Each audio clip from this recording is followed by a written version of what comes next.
राम सभी को। चलिए शुरू करेंगे। आवाज़ और वीडियो आपको ठीक आ रहा होगा, ऐसा मानकर चलेंगे। कुछ लोगों का शुरुआत में छूट जाता है थोड़ा सा लाइव, तो उनसे निवेदन है कृपया करके टेलीग्राम चैनल पर जो नोटिफिकेशन आता है उसकी रिंगटोन को चेंज कर लीजिए, फिर नहीं छूटेगा ना। अलग से एक टोन आएगी, आपको समझ में आ जाएगा कि लाइव शुरू होने वाला है। क्लियर है? तो सबसे पहले शुरू कहाँ से करें? गणेश उत्सव चल रहा तो वहीं से शुरू करें। और गणेश उत्सव की इस बार अलग अलग तरह से अलग अलग वीडियो आ रही हैं। एक माट साहब पढ़ा रहे हैं, कुछ अलग तरीके से पढ़ा रहे हैं, उसको भी देख लें पहले। हाथ ऐसे मिलाइएगा, इधर से यूं मिला देंगे। सेम आप इधर भी ऐसे मिलाते जाइएगा। मिलाने के बाद दोस्तों इसको यहाँ से ऐसे मिलाएंगे, फिर ऊपर वाले सिरे से डबल करिएगा, छोटा सा यहाँ पर ऐसे आर्क करेंगे, इसको भी डबल कर देंगे। ऊपर के साइड में दोस्तों यहाँ से एक बड़ा सा आर्क लगा दीजिएगा। आर्क लगाने के बाद इसको यहाँ से ऐसे बढ़ाइए, इधर भी ऐसे बढ़ाइएगा और कमेंट बॉक्स में जाकर गणेश जी की जय जरूर लिखिएगा। इसको नीचे की तरफ ऐसे कर देंगे। इसी तरह दोस्तों आप इधर भी ऐसे रिपीट कर दीजिएगा। यहाँ पर हो जाएगा। अब आपको एक यू लेटर लिखना है, छोटी सी लाइन ड्रॉ कर देना है।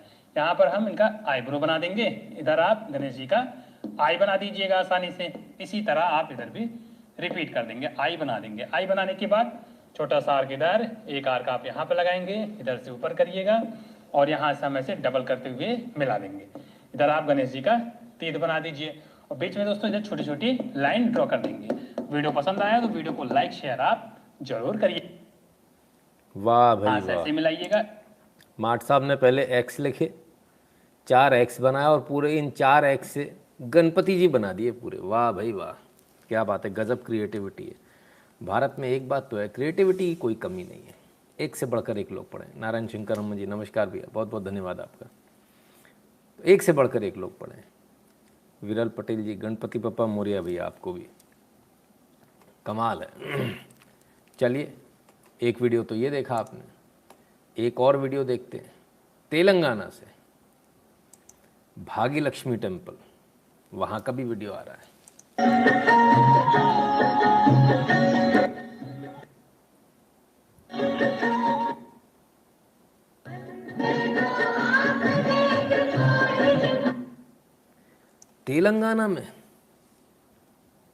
तेलंगाना में गणपति, मतलब वो तो हमको तो ऐसा बताया जा रहा था इधर जय मोकौली चलेगा, जय श्री राम नहीं चलेगा।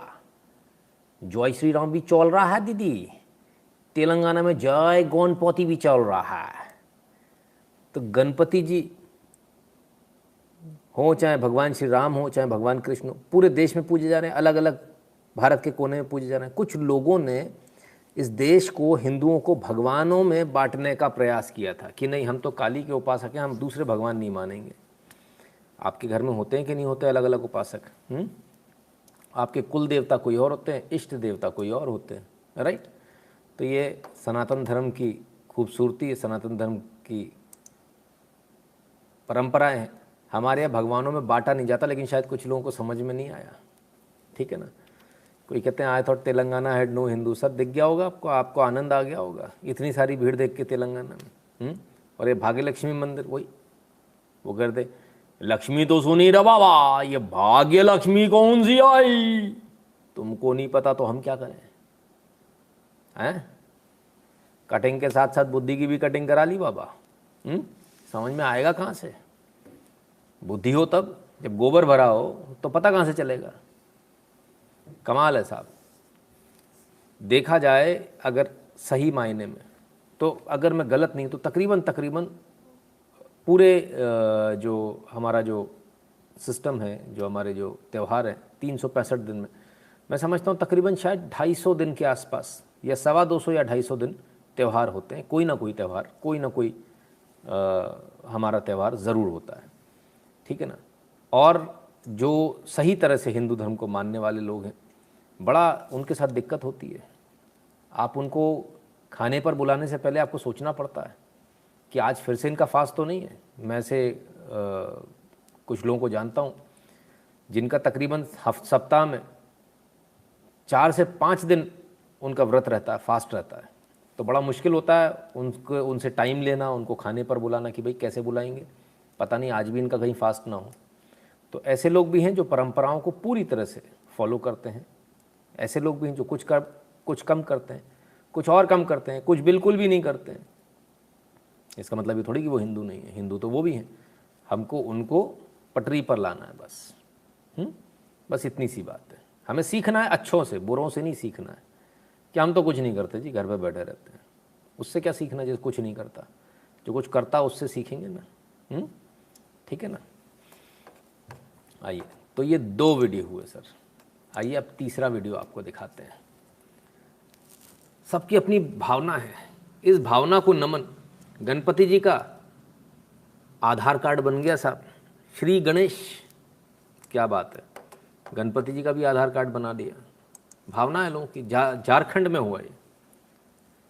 श्री गणेश सन ऑफ महादेव, नहीं, उल्टा हो गया सर, उल्टा हो गया है। यहाँ भले ही गणपति लिख देते, सन ऑफ में तो श्री आएगा ही आएगा, श्री महादेव, क्योंकि झारखंड का है। तो जिनका है उन तक ये वीडियो अवश्य पहुँचे। यहाँ भले ही श्री गणेश नहीं लिखा होता, यहाँ गणपति महाराज लिख देते चल जाता, लेकिन यहाँ तो महादेव के आगे श्री लगेगा, सन ऑफ है, पिताजी का नाम है, बिना श्री के कैसे काम चलेगा। कैलाश पर्वत top floor near Mansarovar lake Kailash, चलो भाई अच्छी बात है, बहुत बढ़िया। आनंद आ रहा है कि नहीं आ रहा? बहुत सही, हाँ सब लोग कह रहे हैं बहुत सही, जिन्होंने शेयर किया उन्होंने भी बोला बहुत सही। आइए, Shri Ganesh, year of birth 11/600 CE, पुरुष मेल। भाई आधार कार्ड बना दिया लोगों ने, गणपति जी की उसमें अंदर जो है मूर्ति भी लगाई है कटआउट के साथ में, बड़ी अच्छी बात है। इसमें 2 चीज़ें तो मैंने आपको बताई। अब आइए तीसरी बात पर जो सबसे इम्पॉर्टेंट है, वाई दिस 1/600 CE, ये कैसे हो गया। वहाँ गलती देख लिया आपने, अब दूसरी गलती ये है, ये 600 CE का एजेंडा क्या है भाई, अनादिकाल से हैं वो तो, उनका तो कोई डेट ऑफ बर्थ कोई बता ही नहीं सकता, इतने पुराने हैं। आपने 600 CE का क्यों बैरियर लगा दिया? कोई एक एजेंडा चल रहा है क्या कि इसके बाद बताएंगे हम गणपति को, इनसे पहले फलाने लोग आ गए, गणपति उनके बाद आए, ऐसा कुछ है क्या? तो ये 600 CE की डेट गलत है, आप कोई डेट नहीं डाल सकते, टाइम इमॉर्टल डालना पड़ेगा आपको। तो जब भी आप डेट डालें तो उसमें इनफाइनाइट डेट डालिए। इनफाइनाइट का साइन होता ना लेटा वाला, वो वाला, कि कब से इनफाइनाइट, नेवर नोन, ये नहीं मालूम। तो ये जो 600 साल वाला जो 600 CE जो है भाई, ये हमको समझ में नहीं आया है ना, ये गलत है। झारखंड के लोगों जिन्होंने भी ये बनाया है, आपकी भावना को प्रणाम हमारा, लेकिन इसमें 2 गलतियां हैं। एक तो महादेव सीधे लिख दिया आपने, पिता के नाम के आगे श्री लगता है कि आप अपने पिता के नाम के आगे श्री नहीं लगाते। दूसरा, ये 600 CE जो आपने लिखा, आप इसको तत्काल प्रभाव से हटा लें, मिटा लें, है ना, ये उचित नहीं है। ठीक है, क्लियर है। In Telangana all my relative celebrate all festival with complete dedication and complete rituals, all festival. Madhavi Vaishnav ji कहते हैं, भाई साहब वो जो कह रहे थे तेलंगाना में हिंदू रहते हैं कि नहीं, कैसे वाले रहते हैं, तो देख लीजिए, सारे हिंदू फेस्टिवल मनते हैं और बिल्कुल एकदम पूरी तरह से मनते हैं। क्लियर है। चलिए और आगे चलते हैं। तो ये तो आपने देख लिया, अलग अलग तरीके से गणपति उत्सव मन रहा है। अब आइए एक रिपोर्ट भी देखें। मंदिर की बात चल रही है, मंदिर का ही चले। ओहो हो, क्या बात है। कौन सा मंदिर है रे बाबा, मेरी को समझ में नहीं आती, क्योंकि तुम हिंदी ना इंग्लिश कुछ नहीं बोलती। कोई बात नहीं, न्यूज़ हम दिखाती।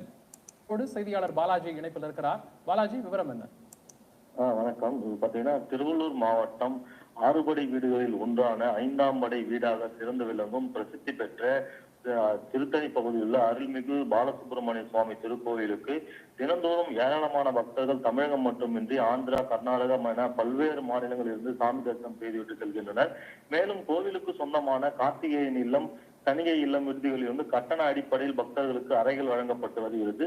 சில பேர் கோவில் குடியிருப்பு அறையில் பக்தர்கள் தங்கி விரதம் இருந்து தங்களது வேண்டுதலை நிறைவேற்ற மறுநாள் காலை சிறப்பு அபிஷேகத்தில் கலந்து கொண்டு சாமி தரிசனம் செய்வதும் மற்றும் மலைக்கோவிலில் திருமண நிகழ்ச்சியில் கலந்து கொள்வதும் போன்ற பல்வேறு நிகழ்ச்சிகள் பங்கேற்கின்றன. किसी को समझ में आया तो बताओ भाई। हितेश मल्होत्रा जी धन्यवाद। बरोबर। तिरुथथानी मुरुगन मंदिर में जो वहाँ के ऑफिशियल्स हैं, सरकार के कब्जे में, तो जो वहाँ के जो ऑफिशियल्स हैं वो मंदिर प्रांगण में नॉन वेजिटेरियन फूड खा रहे हैं, मांस का सेवन हो रहा है साहब। जो वहाँ की यात्रिक लॉज है उसमें मंदिर का प्रांगण ही हो गया, जो जहाँ मंदिर की बाउंड्री शुरू होती है वहाँ से मंदिर का प्रांगण शुरू हो जाता है। क्लियर है? तो मंदिर परिसर में चिकन खाया जा रहा है। कौन खा रहा है? सरकार द्वारा नियुक्त जो वहाँ के ऑफिशियल्स हैं, सरकार ही नियुक्त करती है ना, पुजारी उजारी भी नियुक्त करती है, तो वहाँ के जो ऑफिशियल्स हैं वो सब चिकन खा रहे हैं दबाकर। भाई बड़े कमाल की बात है, हमें समझ में नहीं आता। ये तिरुथानी, अच्छा तिरुथानी, ठीक है, तो हमें समझ में नहीं आता ये किस प्रकार से जो है लोगों को अपॉइंट किया जाता है, ये हमको समझ में नहीं आया। भाई ये मुरुगन टेम्पल जहाँ भी है तिरुथानी में, उनसे मेरा निवेदन है वहाँ के लोगों से, आप आंदोलन कीजिए, ऐसे लोगों को हटवाइए तत्काल प्रभाव से। जिन लोगों को इतनी तमीज़ नहीं है कि वो मंदिर, आप मंदिर के परिसर में आप नॉनवेज खाओगे, यही नॉनवेज खा के डकार लेते हुए भगवान के पास चले जाओगे, इन लोगों को तुरंत हटाया जाना चाहिए, तत्काल प्रभाव से इनको हटाया जाना चाहिए। ऐसा कोई भी व्यक्ति वहाँ नहीं होना चाहिए जो इस प्रकार की घटना को अंजाम दे। मुझे नहीं मालूम वहाँ नॉनवेज अलाउड है नहीं है, पर हमको नहीं लगता कि अलाउड है, क्योंकि न्यूज़ बनी है तो इसका मतलब एकदम क्लियर है। बहुत सारे मंदिर ऐसे भी हैं इस देश के अंदर जहाँ इसको कोई वो नहीं माना जाता है, तो सबके अपनी अपनी मान्यता है, लेकिन इस मंदिर की अगर नहीं है तो ऐसे लोगों को तुरंत हटाना चाहिए। और ये सब कुछ हो क्यों रहा है? क्योंकि सरकारें जो है ना, उनका दखल है। सरकार ने अपने अवैध कब्जे में, मैं बिल्कुल आई रिपीट, सरकारों ने अवैध कब्जे में ले रखा हमारे मंदिरों को।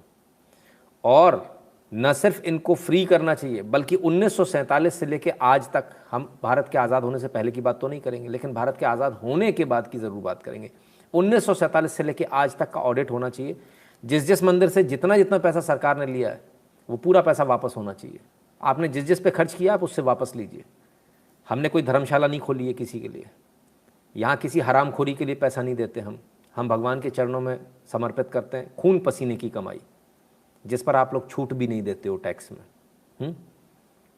टैक्स में छूट के लिए आपको रसीद चाहिए होती है पक्की वाली। आप इतने ठटकरम होते हैं आपके, फलाना, अरे इनके पास तो ये वाला इनकम टैक्स का फलाना वो नहीं है, टैक्स डिडक्शन का इनके पास अप्रूवल नहीं, फलाना नहीं है, ये वाला अप्रूवल नहीं, वो वाला अप्रूवल मिलेगा, ऐसा टैक्स डिडक्शन नहीं, वो वाला मिलेगा। आदमी परेशान हो जाता, बोले रहने दो, चाहिए ही नहीं है। तो आप देते तो कुछ नहीं हो, टैक्स में भी छूट नहीं देते हो, तो हमारा पैसा किस हिसाब से इस्तेमाल हो रहा है? और कहाँ है वो हमारा पैसा? ये हमारा पैसा है, हमें अपने पैसे का हिसाब चाहिए और हमें अपना पैसा वापस चाहिए। याद रखिएगा, जब भी आप कोई चीज़ डोनेट करते हैं तो आप उसको वापस ले सकते हैं अगर उसका समुचित उपयोग नहीं हो रहा है। यदि आपने जिस कारण से दिया वो उपयोग नहीं हो रहा, वापस ले सकते हैं। तो आप सब ये क्लेम कर सकते हैं जाके मंदिरों पर कि भाई हमने तो सरकारी मंदिर, हमें मालूम नहीं था दिया, हमने तो भगवान के सोने के मुकुट के लिए पैसा दिया था, जो मैंने 5 लाख रुपए दिए थे, लाओ वापस दे दो भाई, हम खुद मुकुट बनवा के हम लगवा देंगे भगवान को, हमें आपको पैसा नहीं देना। और दूसरी बात, ये जो सरकारें जो बैठी हैं ना, कुछ सरकारें जो कहती हैं हम भगवान का जो सोना है वो नीलाम कर देंगे, हम तुमको नीलाम कर देंगे खड़ा करके बीच सड़क पे चौराहे पर, ठीक है, सत्ता से तो उतार ही देंगे, तुम्हें नीलाम भी कर देंगे। एक पार्टी नीलाम हो रही है, आपको दिख रहा होगा। तो बेहतर है आप लोग सुधर जाएं और इस तरह की हरकतें छोड़ दें। किसी ने कोई गहना, कोई सोना या कोई भी आभूषण दिया है भगवान के लिए, भगवान के लिए, वो आपके लिए नहीं है, वो डोनेशन है, वो कभी भी वापस ले सकता है। कहाँ से लाके वापस दोगे आप? तो पहली बात तो ये वापस होना चाहिए, जितना पैसा हमने दिया है, जो हिंदुओं का पैसा वो हिंदुओं को वापस होना चाहिए, हिंदू कम्युनिटी को वापस होना चाहिए। अब वापस कैसे होगा? लोग कहते हैं साहब इसके लिए कानून लाएं कि ये मंदिरों को मुक्त कराना चाहिए। कुछ लोगों ने जो है EIL भी लगाई है। लेकिन हमने पहले भी बोला, हमने पहले भी एक अभी जो कल ही हमने एक दिखाया था पॉलीगैमी से रिलेटेड कि कैसे CRPC की धारा का उल्लंघन होता है, इसलिए वो अनकॉन्स्टिट्यूशनल हो जाता पॉलीगैमी। तो बड़े अच्छे तरीके से विष्णु जी ने इस बात को रखा और हमने कहा था कि स्मार्ट लोगों की आवश्यकता है। कोई यदि ज़्यादा स्मार्ट नहीं होगा, पढ़ेगा लिखेगा नहीं। देखिए सोशल मीडिया पे बहस एक अलग चीज़ होती है, कोर्ट में वैसे बहस नहीं होती है, फॉर गॉड से, है ना। आप लोग इस बात को समझ लीजिए, कोर्ट बहुत अलग तरीके से काम करता है, वहाँ बेवकूफ़ी की बातें नहीं चलती है। जज सीधे कहता है गेट आउट, और अगर आपने जज के सामने मुंह चला दिया ना, तो ये समझ लेना वो आपको जेल ही भेज देगा। वहाँ से कंटेम्प्ट ऑफ कोर्ट की एक लाइन लिखेगा और सीधे जेल भेज देगा, ठीक है। फिर आप रोते रहना, कुछ नहीं हो पाएगा, आपका वकील भी बचा नहीं पाएगा आपको। आपका वकील बोलेगा आप चुप रहिए, बोलिए मत। तो कोर्ट में काम थोड़ा अलग तरीके से होता है। ऐसी फेसबुक या बहस नहीं होती है कि यहाँ के कुछ भी बड़बड़ बोल दिया, अरे मंदिरों को साहब सरकारी उससे मुक्त कराइए। तो मुक्त कराइए तो लाइए कागज़, और ऐसा ही हो गया साहब, ऐसा ही हो गया। सुप्रीम कोर्ट में मामला गया, समर्थन में कोई दस्तावेज प्रस्तुत नहीं किए। सुप्रीम कोर्ट ने मंदिरों पर राज्य के नियंत्रण के खिलाफ जनहित याचिका पर कहा, वो तो शुक्र मनाइए रिजेक्ट नहीं कर दिया, अगला टाइम दे दिया। आज ही का है सर ये। कहते समर्थन में एक भी दस्तावेज नहीं आया आपकी तरफ से, समर्थन में कोई दस्तावेज नहीं है, आप लोग सिर्फ बहस करने आ गए हो। ऐसे नहीं होता सर, फाइलिंग होती है, सारे दस्तावेज लगाए जाते हैं, ठीक है ना। उसके बाद में कोर्ट नोटिस देगा तमाम सारी जगहों पर, केंद्र सरकार को, राज्य सरकारों को, तब जाकर ये बात होती है। तो बिना सबूतों के, बिना दस्तावेज के चले गए थे क्या अपन? ये तो अपन हार जाएंगे, ऐसे तो अपन हार जाएंगे। और इसलिए ऐसे जो तमाम सारे जो लोग हैं जो दौड़ पड़ते हैं, कहते हैं ना वो आधी रोटी पे दाल लेने दौड़ पड़े वाली बात। तो ऐसे जो लोग हैं जो जल्दीबाजी में जाते हैं, उनसे मेरा निवेदन है कृपया करके ऐसा ना करें। धर्म की हानि होती, धर्म का नुकसान होता। अगर ये केस मान लीजिए आज रिजेक्ट हो जाता तो फिर इसको दोबारा लगवाने में पसीने आ जाते अच्छी तरह से। तो अच्छे वकील को करें, हम बड़े वकील को करें, पैसे कंट्रीब्यूट करके इकट्ठे करके करें, ठीक है ना। सरकार से आपको मदद मिलेगी ही मिलेगी पूरी तरह से, सरकार की तरफ से कोई प्रॉब्लम होनी नहीं चाहिए इसमें, केंद्र सरकार की तरफ से कम, राज्य सरकारों के बारे में मैं नहीं कह सकता। तो इससे तो नुकसान ही होने वाला है अगर हम बिना तैयारी के जाएंगे। तो आपको क्या लगता है, क्या आपको मेरी बात सही लगती है, गलत लगती है? गजानन बलूनी जी धन्यवाद भैया। अभिषेक सोन जी बहुत बहुत धन्यवाद, सोन। शैलेंद्र जी राम राम भैया।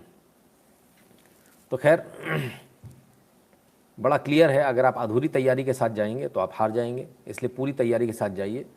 और आपको ये भी देखना पड़ेगा, ऐसे इसमें हिंदू नाम वाले बहुत सारे कम्युनिस्ट भी खड़े हो जाएंगे कि हम केस कर रहे हैं साहब, और आपको पता ही नहीं चलेगा। आप सोचोगे हाँ केस हो गया सुप्रीम कोर्ट में, और वो केस करेगा ही हारने के लिए, ताकि आपकी लंका लग जाए। इसको भी आपको समझना पड़ेगा, है ना। तो ये बहुत सारी चीज़ें हैं जिनको आपको समझना पड़ेगा। सिर्फ सोशल मीडिया पर चीज़ों को डालने से काम नहीं बनता बस। यहाँ पर एक अलग तरह, हम यूट्यूब जो चैनल चलाते हैं ना सर, ऐसे केस नहीं लड़ते हैं। जिस तरह से यहाँ बात होती है उस तरह से वहाँ बात नहीं होती है, बिल्कुल अलग तरीका होता है कोर्ट में बात होने का, एकदम अलग। वहाँ के अगर बयान सुनेंगे आप तो कहेंगे अरे ये क्या हो गया, है ना। क्लियर है। तो ये चीज़ है, इसलिए थोड़ा सा समझ के चलें, बच के चलें। और चीज़ें बिल्कुल अलग अलग ढंग से होती हैं। वो जो पॉपकॉर्न से जो रगड़ा पाव है उनको समझ में नहीं आएगी।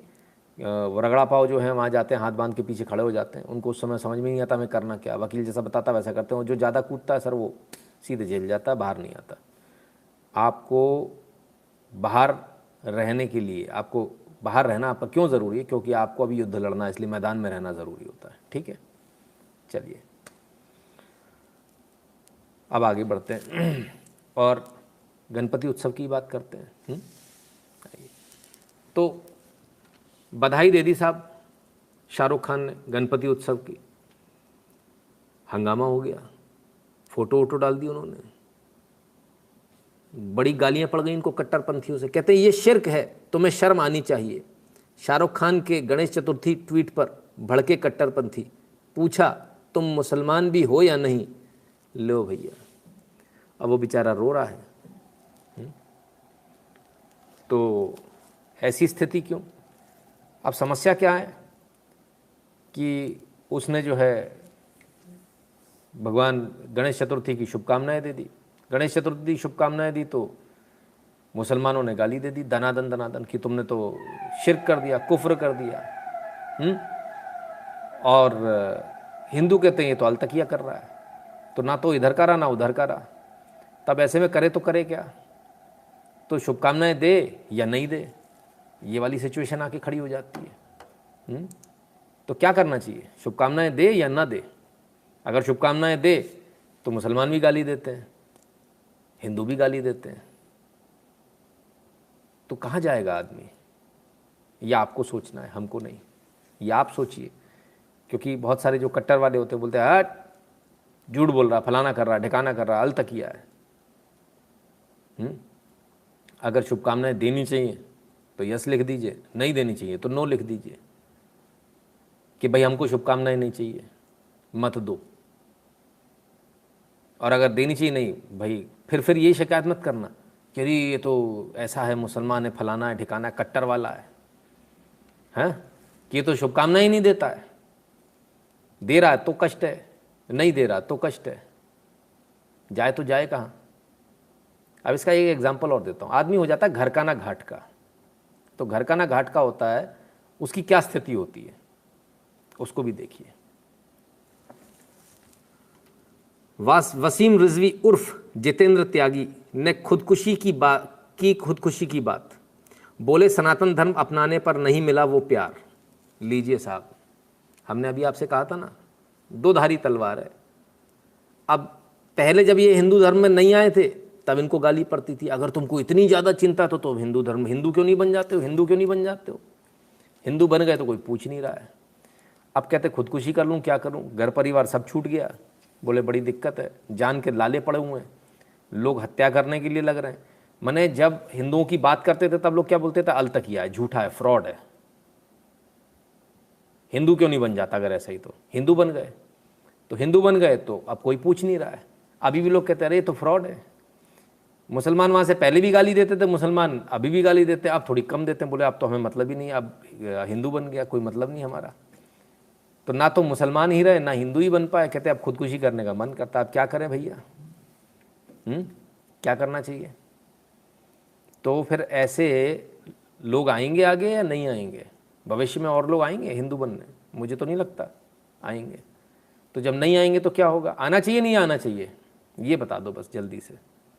वो जो नो लिख रहे थे उनको जवाब मिल गया होगा, जिन्होंने कहा था ना शुभकामनाएं नहीं चाहिए, उनको जवाब मिल गया होगा इस वाले एपिसोड से। अब एक और जवाब अभी देने वाला हूँ, इसलिए पूछ रहा हूँ, क्या लोगों को हिंदू धर्म में आना चाहिए या नहीं आना चाहिए? ऐसे लोगों को बुलाना चाहिए या नहीं? यस और नो कर दीजिए। बुलाना चाहिए, आना चाहिए तो यस लिख दीजिए, नहीं आना चाहिए तो नो लिख दीजिए। अब जो कह रहे हैं आना चाहिए, विकास सानी जी धन्यवाद। जो कहते हैं आना चाहिए वो तो ठीक है, अच्छी बात है, आप सबको बुला रहे हैं, सनातन धर्म की परंपरा यही है। जो लोग लिखते हैं कि नहीं आना चाहिए या हमें किसी को एक्सेप्ट नहीं करना चाहिए, तो बाबू ऐसा है ना, ये जो गए हैं ना, ये तुम्हारे बाप दादाओं ने जब नो लिखा था ना तभी ये मुसलमान बनने गए थे। ये थे तो हिंदू ही। डीएनए चेक करा लेना, चेक करा लेना जिस लैब में चाहो। जिसको डीएनए वाले शब्द से प्रॉब्लम होती है उसे में मेरा चैलेंज है, चेक करा लेना। तुम्हारे बाप का उसके बाप का मिल जाएगा, तुम्हारा और उसका मिल जाएगा, इसकी मैं गारंटी दे रहा हूँ आपको। चेक करा लेना अच्छी तरह से। वो उनका नहीं मिलेगा, मुगल वालों का, वो तो भाग गए कब के। ये वाले जो बचे हैं तो तुम्हारे ही बचे हुए हैं, तुम्हारे ही भाई हैं। तुमने इन्हीं को भगा भगा कर दिया। जो भगा भगा कर दिया तो कितने हो गए? 30 कोड़म कहता है एक आदमी खड़ा होके। कितने थे पहले? एक भी नहीं। 30 कोड़ कहाँ से आ गए? 30 कोड़ तो सारे तुम्हारे ही हैं। तो अगर आप इस प्रकार की घटनाएं करते रहोगे तो फिर आप एक्सेप्टेंस नहीं रहेगी आपके समाज के अंदर। जब एक्सेप्टेंस नहीं रहेगी तो फिर आप आगे नहीं बढ़ पाओगे। आपको एक्सेप्टेंस तो आपको रखनी पड़ेगी। जो सीधा जो एक पेड़ खड़ा होता है ना ठूंठ की तरह से, जिसे झुकना नहीं आता है ना, वो हवा में आंधी में टूट जाता है। और वक्त की हवा बहुत निर्दयी होती है, वो अच्छे अच्छे पेड़ को तोड़ देती है, उखाड़ कर फेंक देती है। जो पेड़ सोचता है ना मैं बहुत दमदार हूँ, और जिस पेड़ में फल आते हैं ना वो अपने आप झुक जाता है। फलदार वृक्ष बनिए, है ना, ऐसा वृक्ष मत बनिए जो अकड़ा हुआ हो। खैर, अब एक और बात आती है कि ऐसी न्यूज़ को प्लांट भी किया जाता है। ऐसे लोगों को, आपके धर्म में कुछ लोगों को जानबूझकर भेजा भी जाएगा कि जाओ और ऐसी न्यूज़ प्लांट करो ताकि खलबली मचे, बाकी मुसलमान जो है कन्वर्ट होने से बचें। ऐसा कम्युनिस्ट करते हैं, ऐसे बहुत सारे लोग करते हैं। उनसे भी बचना है हमको, क्लियर है? तो ये आपको सोचना पड़ेगा। ये लड़ाई इतनी आसान नहीं जैसी आपको लग रही है। ये लड़ाई बहुत लंबी चलनी है, इसमें बहुत कुछ आएगा। ये वो मटीला पानी है जिसमें से आपको मिट्टी भी अलग करनी है, जो दिखने वाले गंदगी है वो भी अलग करनी है, और उस गंदगी को भी अलग करना है जो दिख नहीं रही है ना? क्लियर है? समझ में आ गया? आगे चलें, चलिए और आगे चलते हैं। तब क्या, तो गणेश उत्सव।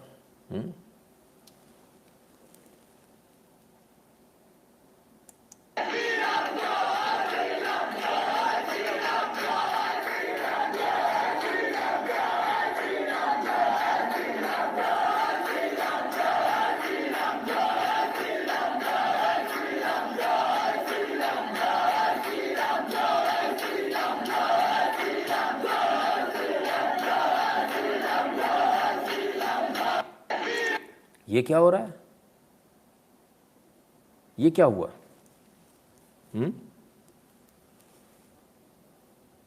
भारत का नहीं है ये, बांग्लादेश का है, जहां हिंदू पिटते हैं दैत दनादन, दैत दनादन।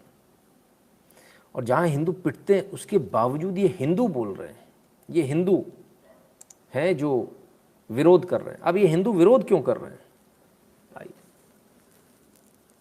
गणपति महाराज की मूर्ति रखी थी साहब, स्थापित करी थी।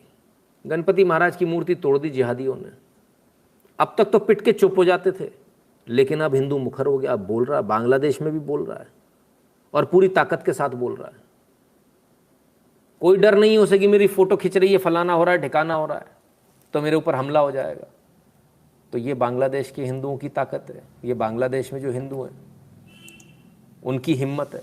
और सोचिए, चारों तरफ से घिरे हुए एक ऐसी कंट्री में जहाँ 7% वहाँ की सरकार कहती है नहीं इनकी आबादी, कन्वर्ट कर दिया, जहाँ रोज़ लड़कियों को दिन दहाड़े उठा के ले जाते हैं साहब, दिन दहाड़े गैंगरेप सड़क के ऊपर हो जाता है। ये बांग्लादेश की हालत है जिहादियों की वजह से। आप वहाँ कंप्लेंट नहीं कर सकते, कंप्लेंट करी तो घर में जितनी महिलाएं हैं उनका भी गैंगरेप हो जाएगा, आपकी आंखों के सामने करेंगे। ये वहाँ सज़ा होती है कंप्लेंट की। तो इतनी बुरी इनह्यूमन कंडीशंस में रहने वाले लोग, उनकी भी ज़बान आ गई, वो भी विरोध करना शुरू हो गए। तो ये आपकी एकता की, आपकी जागरूकता की ताकत है।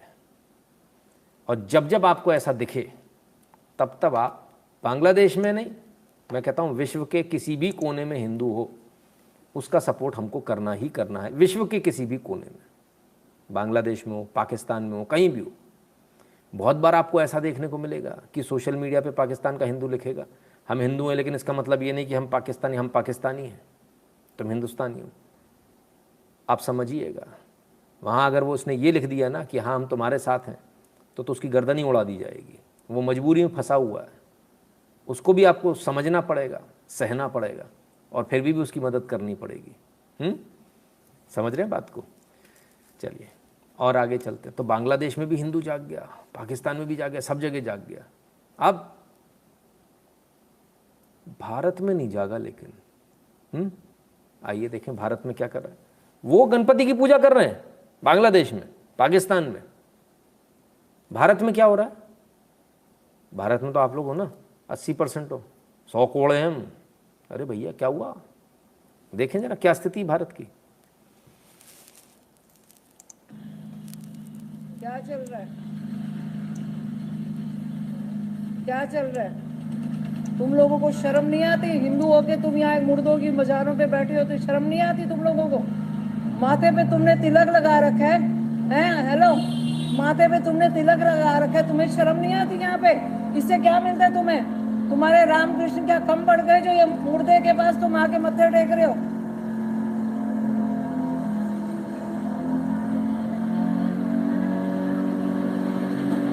माथे पे चंदन लगा के आई हुई है, हैं? किस लिए आई हुई है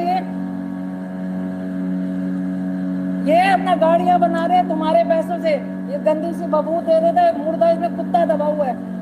शर्म आनी चाहिए तुम लोगों को।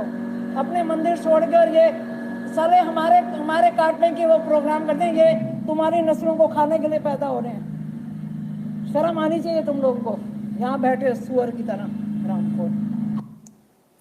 तो साहब एक बहन है, उनके दिल का दर्द छलका, गुस्सा आया उन्हें देखकर। हिंदू धर्म में मुर्दे की पूजा की कोई मान्यता नहीं है और ये किसी भी प्रकार से जायज़ नहीं की जा सकती। ये पाप की श्रेणी में आता है और जो लोग ऐसा करते हैं वो पाप भोगते भी हैं। तो मज़ार पे जो लोग जाते हैं वो एक्चुअली उसमें नीचे मुर्दा ही होता है, ऊपर कब्र होती है। वो कब्र की आप पूजा करने जाते हो, मुर्दे की आप पूजा करने जाते हो। बांग्लादेश में हिंदू जाग गए, वो गणपति की पूजा कर रहे हैं। पाकिस्तान में जाग गए, तेलंगाना में आपने देख लिया, पूरे साउथ में देख लो, सब जगह देख लो। गणपति जी महाराष्ट्र से शुरू हुए थे, पूरे देश के अंदर है, पूरे विश्व के अंदर है। भारत का हिंदू मज़ार पे जाके मत्था टेक रहा है, उसको भरोसा ही नहीं है। क्या बोलें सर। अच्छा, वो जो कुछ लोगों ने लिखा था हमें नहीं चाहिए शुभकामनाएं, उनको मत लाओ, क्या करें फिर? अब बताओ फिर, तुम्हारे वाले तो वैसे ही जा रहे हैं, यहाँ से जाने की स्पीड ज़्यादा है। जाने का 10 इंची का पाइप लगा हुआ है, उससे पानी जा रहा है, आने वाला आधा इंची का पाइप है। टंकी खाली हो जाएगी बाबू, बड़ी जल्दी खाली हो जाएगी टंकी। क्या करना है बताओ, नो वाले बताओ, जल्दी बताओ। नीचे सजेशन तो दिया करो, नो लिख के भग मत जाया करो, समझे तो सही तुम्हारी बात भी। 4 पहिए वाले उन ठेलों ने जाने कितने त्यौहार संभाल रखे, तुम सिर्फ ठेला दिखता है सड़क पर साहब, हकीकत में तो अपना पूरा घर खींचता है। बिल्कुल सही बात है अक्षय जी, बिल्कुल सही। फिर क्या क्या करना है बताओ यार। अब वो गायब हो गए वो नो वाले। चलो खैर, भगवान सद्बुद्धि दे, हम तो यही कहेंगे। तो क्या जो मज़ार जो है, आखिर मज़ार क्यों बनाई जा रही? मज़ार का सिर्फ एक ही पर्पज़ है, ज़मीन पे कब्जा करना, इसके अलावा कोई दूसरा पर्पज़ नहीं। ज़मीन पे कब्जा करते चलो, वहाँ कोई है ही नहीं, बन गई मज़ार। अभी आपने देखा कोविड में 1 लाख से ज़्यादा मज़ारें बनी हैं, 1 लाख से ज़्यादा पूरे भारत में, अगर काउंट करने बैठेंगे। क्लियर है? तो फिर कैसे आप बचाएंगे? आइए देखते हैं। वक्त के माध्यम से मैं आपको ये बताना चाहता हूं, आपके शो के माध्यम से केंद्र सरकार और राज्य सरकारों को सोचना पड़ेगा वक्फ एक्ट 1995 को रिपील करने के लिए, क्योंकि वक्फ एक्ट 1995 में ऐसे प्रोविजंस हैं जो बहुत ड्रैकोनियन है। सेक्शन 50 to 53, वक्फ बोर्ड किसी को भी इंक्रोचर डिक्लेयर कर सकता है और वो डीएमएसएसपी को कहेगा उसके ऑर्डर को कंप्लाई किया जाए। अगर आज मेरी कोई संपत्ति पे इंक्रोचमेंट कर लेता है तो मुझे एक लंबी सिविल सूट के तहत लड़ाई लड़नी पड़ेगी उसको पोजीशन से बाहर निकालने के लिए। पर यहाँ पे वक्फ बोर्ड की ऐसा सिस्टम नहीं है। अगर वक्फ बोर्ड को लग गया कि आपने उसकी संपत्ति पे आके बैठ गए हैं तो वो इमीडिएटली डीएमएसएसपी को ऑर्डर इशू कर सकता है under section 50 to 53 of the Waqf act 1995, आपको निकालने का आदेश पारित कर सकता है और DMSSP has to comply with that order. इसके बाद हमारे हिंदू देवी देवताओं के लिए कोर्ट में जाने के लिए लिमिटेशन है, मियाद है कि आप एक समय सीमा के अंदर आ सकते हैं। वक्फ बोर्ड के लिए सेक्शन 108 में कोई मियाद ही नहीं है, आप कभी भी कोर्ट में आ सकते हैं। ये कौन सा कानून है? सेक्शन 89 में अगर आप वक्फ बोर्ड के खिलाफ कोई केस फाइल करना चाहते हैं तो आपको नोटिस देनी पड़ेगी, जस्ट लाइक पैरेलल गवर्नमेंट जो सीपीसी के सेक्शन 80 में व्यवस्था है। तो ये इतना ज्यादा ड्रैकोनियन कानून है। और सुशांत जी, मैं एक बात और बताना चाहता हूं, सेक्शन 4 और 5 वक्फ एक्ट, इसमें एक सर्वे होता है और आपको पता है उसमें क्या प्रोविजन है? जो वक्फ बोर्ड की प्रॉपर्टी का सर्वे होगा जो राज्य सरकार करेगी, उसका पैसा कौन वहन करेगा? राज्य सरकार, टैक्स पेयर के मनी से उसका सर्वे होगा। नहीं तो साहब ये स्थिति है। ये वक्फ बोर्ड वाला कानून जो है ये हिंदुओं पर लागू किया जा रहा है, हमारे से इसका क्या मतलब है?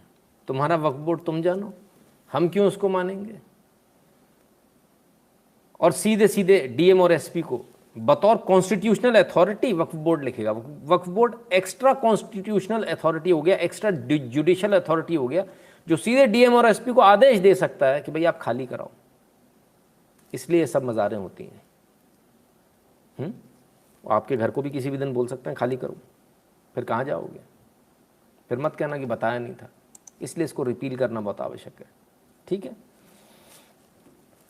अच्छा, विरल पटेल जी ने शायद पहली बार सुना है। खैर सर, बहुत सारे ऐसे प्रोविजंस हैं इसके अंदर जिसके कारण इसको हर हाल में रिपील किया ही जाना चाहिए, क्योंकि अगर आप इसको रिपील नहीं करेंगे तो ये जो है भारत के लोगों के साथ अन्याय होगा। सेम सरकार ने 4 साल में 1995 में वक्फ एक्ट आया और 1991 में क्या कहा कि देश के सेक्युलरिज्म को मेंटेन करने के लिए जो जिस धर्मस्थल की स्थिति है वो वैसी रहेगी, और साथ ही साथ आपने वहां पे हिंदुओं की आवाज दबा दी कि अब कोई भी रिलीजियस डिस्प्यूट नहीं उठेगा। ये देखिए बहुत महत्वपूर्ण बात बता रहा हूं सर मैं आपको, आपने 1991 एक्ट से जो उनका इंटरप्रिटेशन है ये आपने एक बात रख दी कि यहाँ पे धार्मिक स्वरूप को लेके कोई भी डिस्प्यूट नहीं उठेगा, सेक्शन 4 में सेक्शन 3 में और प्लेस ऑफ वर्शिप एक्ट उनके इंटरप्रिटेशन के हिसाब से। और वहां पे देखिए उसी समय वक्फ एक्ट 1995 ला के सेक्शन 40 में आपने उनको ये पावर दे दी कि वो किसी भी संपत्ति को वक्फ संपत्ति घोषित कर सकते हैं। तो ये सेम सरकार इस 4 साल के अंतराल में कितना बड़ा डिफरेंस है, और ये डिफरेंस हमें जानने में समझने में इतने साल लग गए। और मुझे लगता है आज इस देश को जागना चाहिए।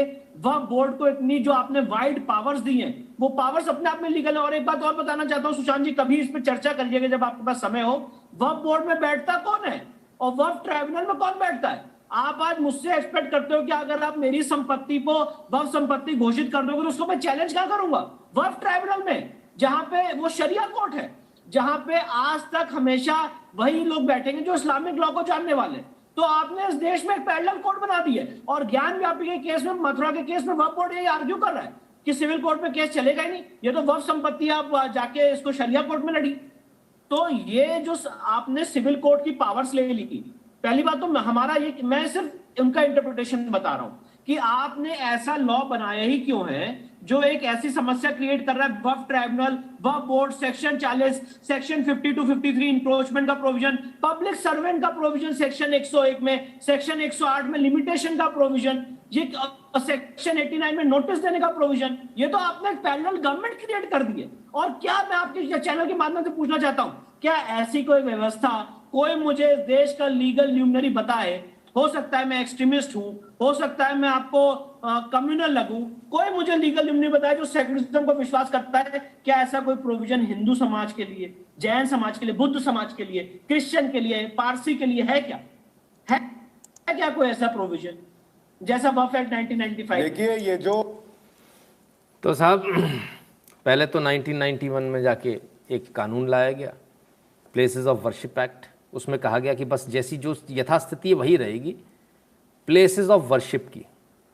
और हिंदू मंदिरों के लिए आप क्लेम नहीं कर सकते राम मंदिर के अलावा किसी भी और मंदिर के लिए। खत्म हो गई आपकी लिमिटेशन, मियाद खत्म, अब आप क्लेम नहीं कर सकते।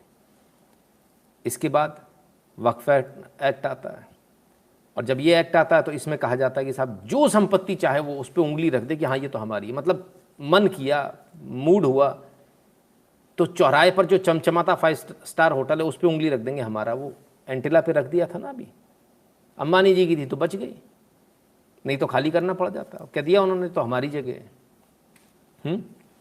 तो ये स्थिति है।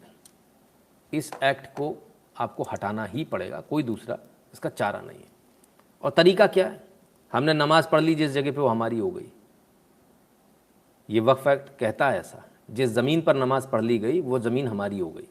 आप लोग जो सोच रहे हो ना बार बार कि क्यों ये सड़क के ऊपर नमाज पढ़ी जा रही, इधर पढ़ी जा रही, उधर पढ़ी जा रही, वो कल कह देंगे ना ये इस पर नमाज पढ़ी गई। आप जितने भी केस देखेंगे उसमें वो यही कहते हैं कि साहब यहाँ पर तो नमाज पढ़ी जा रही है इतने सालों से, इसलिए जगह हमारी है। तो वो जो बैठे हैं ना, जो अपने घरों में नमाज पढ़ा रहे हैं, उनके घर बड़ी जल्दी जाने वाले हैं, है ना? क्लियर? और आगे आते हैं। तख्त डालो, कब्जा करो, नारियल पानी बेचकर जनसंख्या के लिए बच्चे पैदा करो। हिमाचल में रोजगार की जड़ें काटता मुस्लिम नेटवर्क। हिमाचल देवभूमि। सब ऐसे तख्त डल गए हैं जगह जगह पर। सस्ता है ना, तख्त डाल लो या सीधे नीचे एक वो बोरी बिछा लो, उसके ऊपर नारियल रख के बैठ जाओ और बेचना शुरू करो, बच्चे पैदा करते चले जाओ। इतने मुस्लिम आ गए हैं, इतने मुस्लिम आ गए सड़क किनारे व्यापार करने वाले कि वहाँ रोजगार का संकट पैदा हो गया है। लोगों की दुकानें चलनी बंद हो गई हैं साहब। ऐसा बुरा हाल हो गया है। जहाँ जाइए बढ़िया मोबाइल हाथ में लिए होंगे ताकि उससे अगर फ़ोटो वोटो खींच के डालनी हो, इंटरनेशनल नैरेटिव बनाना तो हम बना सकें। और नारियल पानी बेचना साहब, 10-10 रुपये का नारियल आता है, 50-50 रुपये में बेचते हैं और आप लेते हो और आप पीते हो लेके। क्या करोगे, कहाँ जाओगे? ये तो सब जगह ये हाल है। लकड़ी का 4 फट्टे लिए, बनाया, हो गया शुरू, ठेला चालू। कहाँ कहाँ से कितना हटाओगे आप? ठीक है ना। ये तख्त वाला सिस्टम नया आ गया, जगह जगह कब्जा करो, ज़मीन पर कब्जा करो, तो कैसे बचोगे आप? धर्मगुरु सोए हो इसलिए मज़ार पे जाते हैं, इसमें कोई दो राय नहीं है, ये तो हमारी गलती है। प्रणाम भैया। चलिए और आगे चलते हैं। तो खाली जो है सरकारी ज़मीन सड़क किनारे, उसी पे कब्ज़ा हो रहा है? नहीं, आप गलत फहमी में, कब्ज़ा इससे भी ज़्यादा हो रहा है। और वो कहाँ कहाँ हो रहा है ज़रा देखिए। मुस्लिम यहाँ 90% हमारे मज़हब में आओ या गांव छोड़ो। घर में घुस मथुरा के एक गांव में हिंदू को धमकाया, कहा जान और ज़मीन से हाथ धो लोगे। तो साहब मथुरा के पास एक गांव है, यहाँ ये रहते हैं, 90% आबादी वहाँ की मुस्लिम है। तो उन्होंने कहा मुस्लिम यहाँ 90% है, या तो तुम भी मुसलमान बन जाओ या भाग लो यहाँ से, नहीं तो जान चली जाएगी तुम्हारी, ज़मीन अमीन तो गई तुम्हारी, ये तो हमें छोड़ के भागना है, इसको लेके नहीं जा सकते, ना इसको बेच सकते। कंप्लेंट करी है साहब पुलिस में, अब पुलिस जाएगी देखेगी, 90% मुसलमान है, पुलिस भी क्या करेगी, जाएगी हाथ बांध के खड़ी रहेगी, लौट आएगी। क्यों ऐसा क्यों सोच रहे हो आप? मतलब ऐसे मत देखा करो, वो भी तो हिंदू ही है ना जो जाएगा, भले ही पुलिस की वर्दी पहने तो क्या हो गया। हमारा तो डीएनए ही है साहब, हम डर जाते ज़्यादा लोग देख के। हैं, दूसरा करेगा, भगत सिंह दूसरा आएगा, हमको क्या करना, तू अंदर आ जा बेटा, बाकियों को लड़ने दे। मम्मी ने इससे सिखाया तो हम क्या करें। Game over by now for us if UP won in 24-19 Sagar Manthan is showing the hidden snakes and poison we drawing for so long without realisation. हाँ रॉबिन जी बिल्कुल, तो किस्मत अच्छी है, बच गए बाल बाल, नहीं तो खेल ख़त्म हो जाता। 19 में ही खेल 14 में ही, 14 से 19 में ही खेल ख़त्म। Happy Ganesh organise event even for creating Ganesha for children event. अच्छा, 870 children showed up to create Ganesha, they are planning flower shower for helicopters on the day of Visarjan. अरे वाह, बहुत बढ़िया किरण राव जी, अति उत्तम, बहुत बढ़िया, बहुत ही बढ़िया। ठीक है ना, तो ये स्थिति है सर, क्या करेंगे। खैर, तो ज़मीन ही तो जा रही है, बस ज़मीन ही जा रही होगी? नहीं, ज़मीन नहीं जा रही सर, ज़मीन भी जा रही है, आपकी बेटियां भी जा रही हैं। रेखा, बधाई दे दो भैया, शुभकामनाएं दे दो, इनकी शादी है, स्पेशल मैरिज एक्ट में इन्होंने डाला है।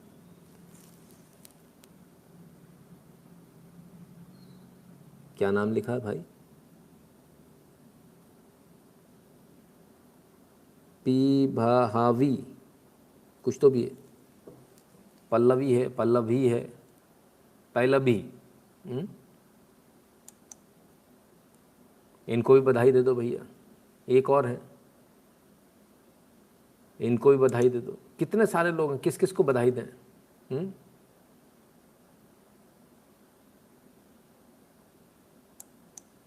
बधाई देते देते थक जाएंगे भाई, बधाई खत्म नहीं होगी।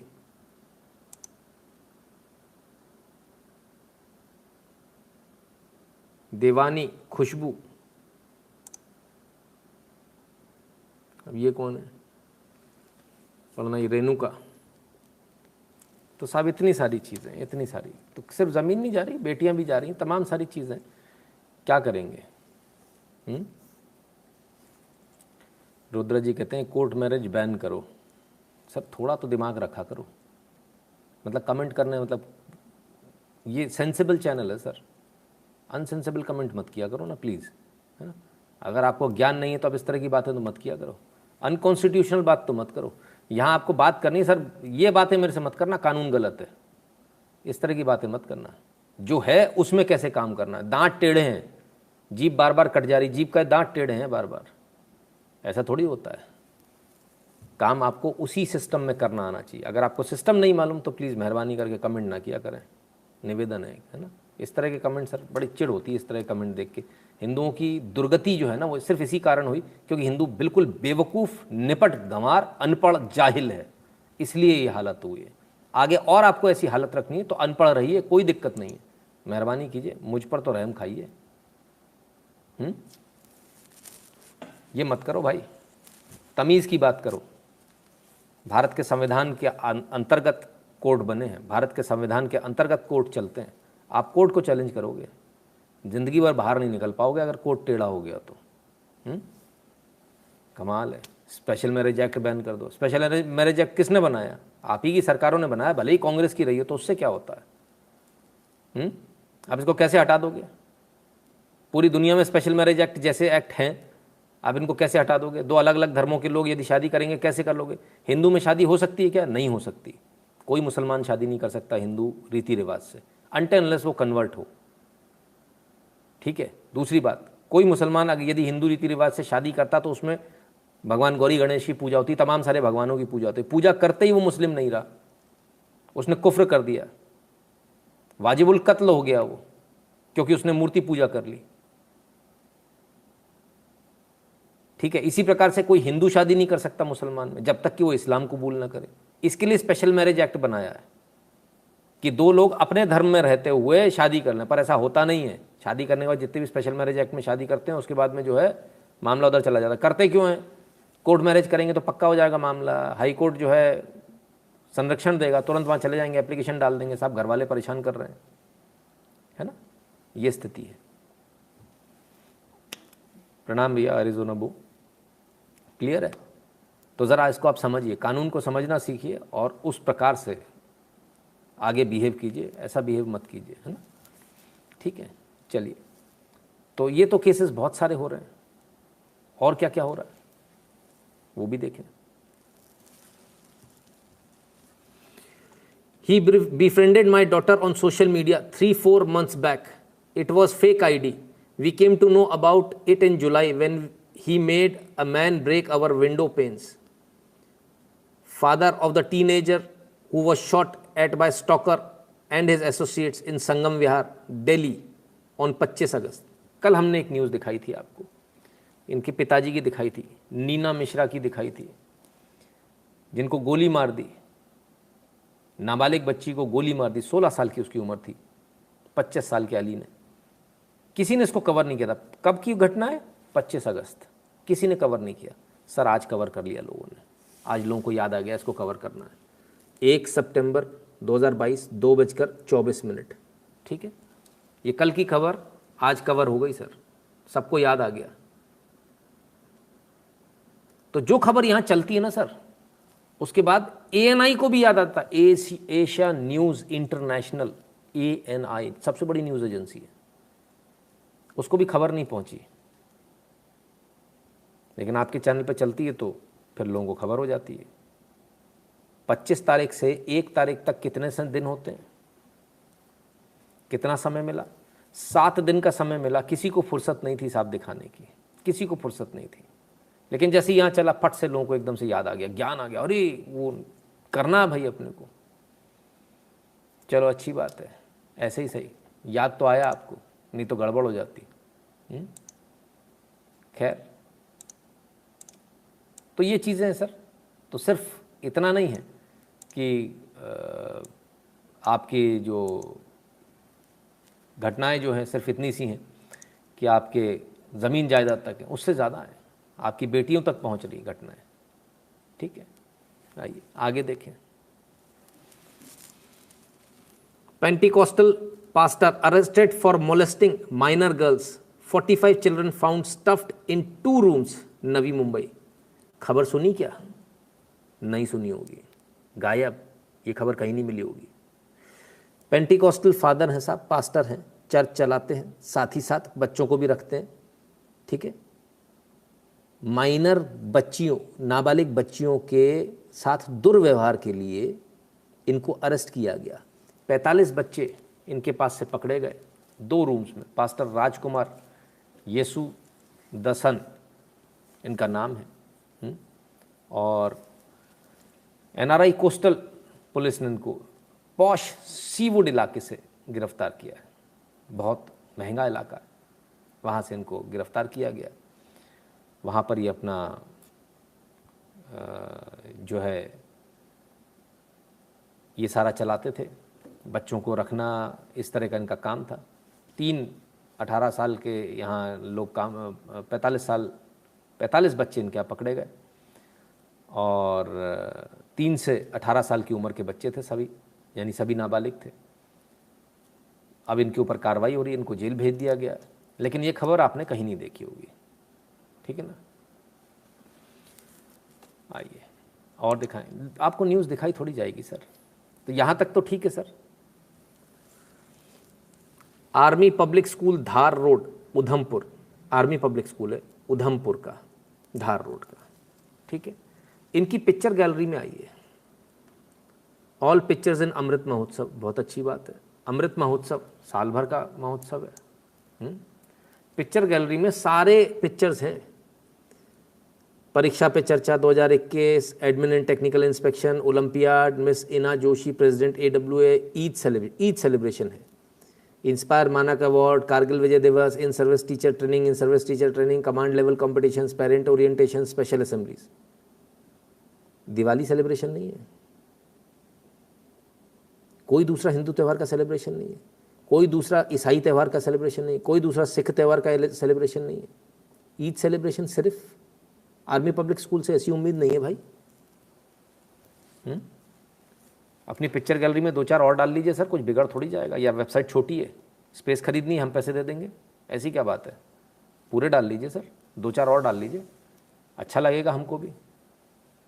जन्माष्टमी की भी डाल देंगे आप 25 दिसंबर की भी डालेंगे, क्रिसमस की भी डालेंगे, अच्छा लगेगा। सिर्फ ईद सेलिब्रेशन, फिर कहते हो सेक्युलर सेक्युलर सेक्युलर। बताइए, हम अगर हम कम्युनल होते तो हम कहते सिर्फ हमारी डलेगी, दूसरे की नहीं डलेगी। जब हम दूसरे को एकोमोडेट करते हैं ना अपने साथ में, हमारी भी डालो, इसका मतलब दूसरा एकोमोडेटेड है उसमें, तो हम सेक्युलर होते हैं। क्लियर है ना। इसलिए मैं कहता हूं दुनिया में सिर्फ एक ही धर्म सेक्युलर है, और वह सनातन धर्म, कोई दूसरा सेक्युलर नहीं है। क्लियर है। बड़ा बुरा हाल है सब चारों तरफ। खैर, लोग बोलेंगे साहब दुनिया भर की बातें करते हो आप, विकास की बात करो। तो विकास की बात कल बताई थी, 13.5% बढ़ रहा है। कुछ लोग उस पर चिल्ला, अरे नहीं भाई साहब 13.5%, अरे ऐसा थोड़ी, वो NDTV ने सही छापा है। अच्छा, 13.5% सिर्फ आपकी विकास की दर नहीं सर, बाकियों की विकास की दर भी देख लीजिए। जब भारत की 2022-23 की फर्स्ट क्वार्टर की 13.5% की विकास दर है, तब स्पेन की 1.1% है, इटली की 1% है, फ्रांस की 0.5% है, चाइना की 0.4% है, जर्मनी की 0.1% है, UK की -0.1% है, US की -0.6% है। कुछ समझ में आया? ये हैं आंकड़े, ठीक है। तो इसीलिए तो कहते हैं मोदी है तो मुमकिन है। कुछ लोगों को समझ में नहीं आया हुआ क्या, उनको पल्ले ही नहीं पड़ा, तो उनको बताना पड़ता है। बहुत सारी न्यूज़ सर हम आपको दिखाते हैं। तो न्यूज़ कौन कौन सी न्यूज़ बाद में जिस पे सील सिक्के लगते हैं खबरों में आती है। हमने एक और न्यूज़ आपको तेजस को लेकर दिखाई थी। सबसे पहले एक न्यूज़ दिखाई थी, इसमें खूबी बताई थी। फिर हमने दूसरी, उसी न्यूज़ में हमने बताया था कि सरकार इसका सेकंड वर्जन लेकर आ रही है, 2.0 लेकर आ रही है। हो सकता है ट्विन इंजन में भी आ जाए, सिंगल इंजन में भी है। हो सकता है कि स्टील्थ मोड में आ जाए, उस पर भी तैयारी हो रही। सरकार ने उसके लिए भी पैसा दिया है। हमने जो पैसा दिया वाली खबर दिखा दी थी, स्टील्थ मोड वाली रह गई थी, आ जाइए उस पर भी देख लीजिए। तेजस 2.0, केंद्रीय मंत्रिमंडल ने तेजस के स्टील्थ वर्जन के विकास पर मोहर लगाई 1 सितंबर 2022। सही खबर मिल रही है, कहीं कोई दिक्कत तो नहीं ना? यही बताया था आपको, किसी ने बताया? नहीं बताया, किसी ने नहीं बताया सर। सबसे पहले किधर बताया? हमने बताया, इधर ही बताया, इसी चैनल पे बताया। और अब 1 सितंबर को ये सारी चीज़ें छपना शुरू हो गई। सबको याद आया कि हाँ, हमको भी तो छापना पड़ेगा। अगर नितिन शुक्ला ने बताया तो भाई खबर ढूंढो, खबर तो होगी, खबर तो होती है सर, तभी तो आपको सबसे पहले इन्फॉर्मेशन मिल रही है, सबसे सही इन्फॉर्मेशन मिल रही है। ऐसा तो नहीं कुछ गड़बड़ हो जा रही है। इन्फॉर्मेशन ओवरऑल मिलेगी। किसी ने भी सवाल पूछा था बीच में, मैं देख रहा था, आप राजनीति पे सवाल लेते हैं, राजनीति पे करते हैं लाइव, या धर्म पे करते हैं? राजनीति पे करते हैं, धर्म पे करते हैं, फाइनेंस पे करते हैं, टेक्नोलॉजी पे करते हैं, ठीक है। और चरित्र निर्माण पर करते हैं, सब पर करते हैं। ये कॉम्प्रिहेंसिव लाइव होता है, इसीलिए तो इतना लंबा चलता है।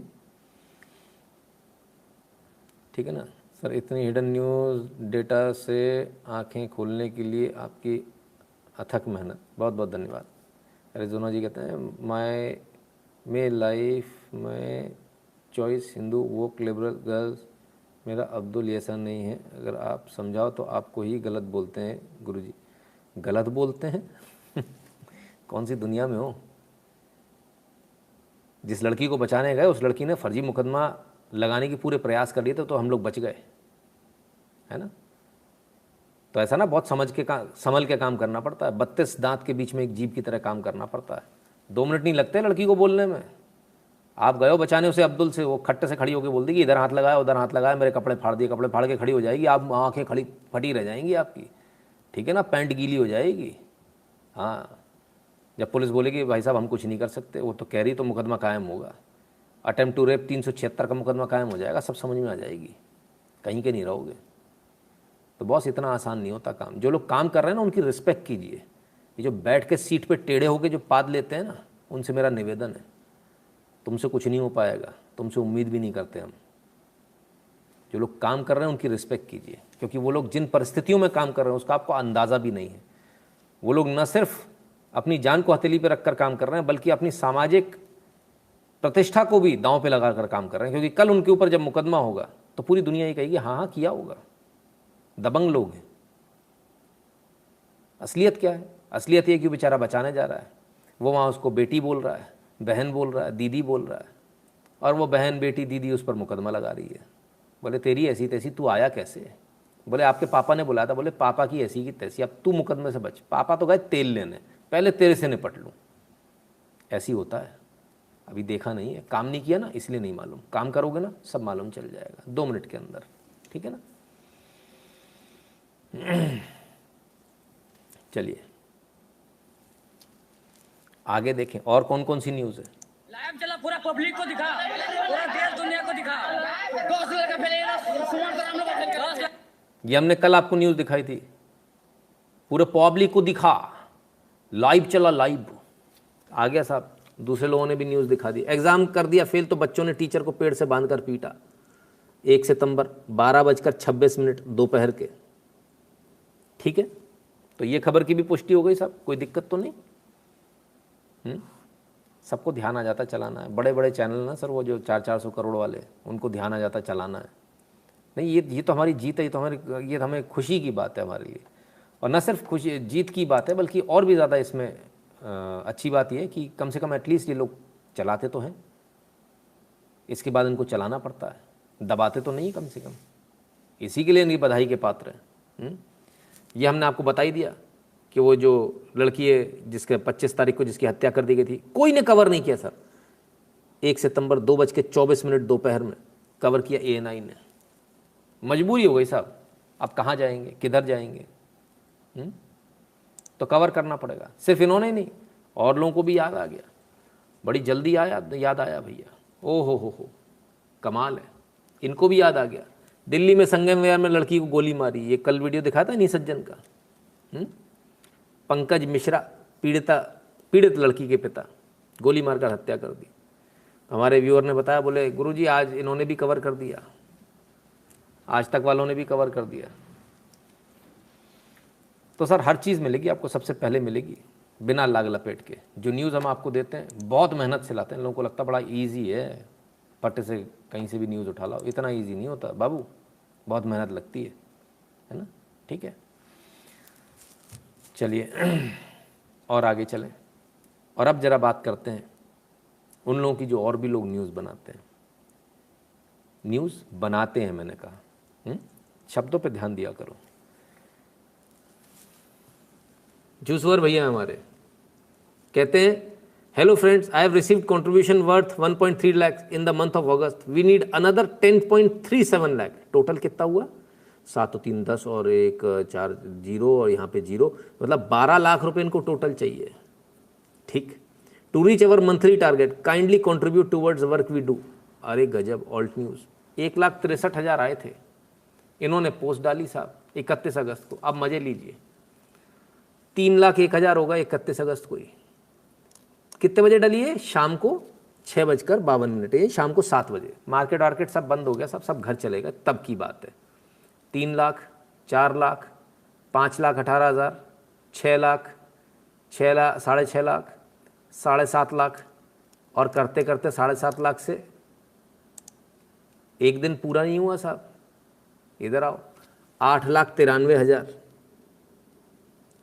ठीक है, 24 घंटे में खट से पैसे आ गए साहब, 24 घंटे में। झूठ चलाने के कमाल है, एजेंडा चलाने के। एक हम मूर्ख हैं, हम सही सच्ची खबरें दिखाते हैं लोगों को। Totally agree with your own people are dirty, इसमें कोई दो राय नहीं है राजेश जी, इसमें कोई दो राय नहीं है। खैर, तो ये स्थिति है सर। हम सच्ची न्यूज़ दिखाते हैं, सबसे पहले दिखाते हैं, पूरी मीडिया उसको बाद में कवर करती है। इनके साथ ऐसा नहीं है, मेरे ख्याल से किसी के साथ भी ऐसा नहीं है। जिस प्रकार से इस चैनल पर आप लोग जो जुड़े हुए हैं, आपको अच्छी तरह से मालूम है, मुझे इसको कहने की आवश्यकता नहीं है कि जो न्यूज़ आप यहाँ देखते हैं वो अगले दिन जब आप देखते होंगे तो आप भी मुस्कुराते होंगे, न्यूज़ तो हम तो देख चुके हैं यार, कल ही देख लिया हमने। तो जो लोग एजेंडा चला रहे हैं उनको तो पैसे लेने में दिक्कत ही नहीं होती। एक हमको 24 घंटे बोलना पड़ता है तो अभी भी कोई कंट्रीब्यूट नहीं करता, कहते मज़ा नहीं आया न्यूज़ में। चलो भाई, आपकी इच्छा है। खैर, बहरहाल हमारा काम है, हम आपको फिर भी बताएंगे। यदि ये वीडियो आप तक पहुंच रहा है तो इस QR कोड को स्कैन करके अपनी अपनी फ़ीस भर दें, अपना अपना पेमेंट कर दें। और ये एक सज्जन ने हमको बनाकर भेजा QR कोड, बोले जिन लोगों को नहीं दिखा, कल गणपति नहीं दिखे, उनके लिए। तो भाई, जिनको गणपति नहीं दिखे वो गणपति देख लें बड़े ध्यान से। और अब हम इस QR कोड को ही रखेंगे, ये बड़ा सही लगा हमको। इन्होंने रंगीन जो करके भेजा है बड़ा ही सही है भाई।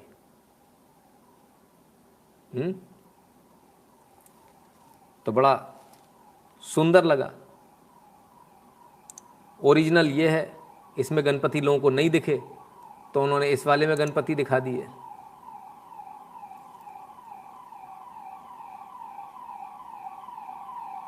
खैर, कुल मिला के QR कोड को स्कैन करें और इस पर अपने अपने पेमेंट कर दें, अपनी अपनी फ़ीस भर दें। और जो लोग कुछ विशेष बात कहना चाहते हैं, अच्छा, जिन लोग वो 8770720196 पर गूगल पे, पेटीएम, फ़ोनपे के माध्यम से अमाउंट के साथ में ही अपना कमेंट लिखें।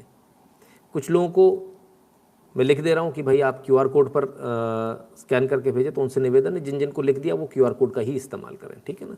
भीम UPI एड्रेस है n.shukla@UPI, इस पर भी आप जाकर कंट्रीब्यूट कर सकते हैं। यदि मान लीजिए कहीं दिक्कत आती QR कोड में या इस नंबर पर, तो आप सीधे इस पर जाकर कर सकते हैं। जो भारत के बाहर है, मैं patreon.com/नितिन शुक्ला पर जाकर और paypal.me/नितिन शुक्ला GWL पर जाकर सपोर्ट कर सकते हैं। क्लियर है? बाकी तमाम सारी जानकारी आपको डिस्क्रिप्शन में मिल जाएगी। डिस्क्रिप्शन पे जाकर आप इस जानकारी को ले सकते हैं और वहाँ से हर एक लिंक पर जाकर आप तमाम सारी जगहों पर जुड़ सकते हैं। क्लियर है? चलिए, अब आगे बढ़ते हैं और एक बात मुद्दे की करेंगे। उससे पहले ज़रा देख लें कहीं किसी की कोई कमेंट तो नहीं। ठीक है, आज सब शांति है, चारों तरफ शांति शांति है। यहाँ पे सब शांति शांति है वाला काम है। आशीष जी, धन्यवाद भैया आपका। तो अब वो बात जो बहुत सारे लोग, कई सारे लोग वीडियो को शेयर करते हैं। पहली बात, हमारे वीडियो को शेयर करने का जो पर्पज़ है वो नॉन कमर्शियल पर्पज़ होना चाहिए, कमर्शियल पर्पज़ नहीं होना चाहिए ना। एक बात को यहाँ हम समझ लें।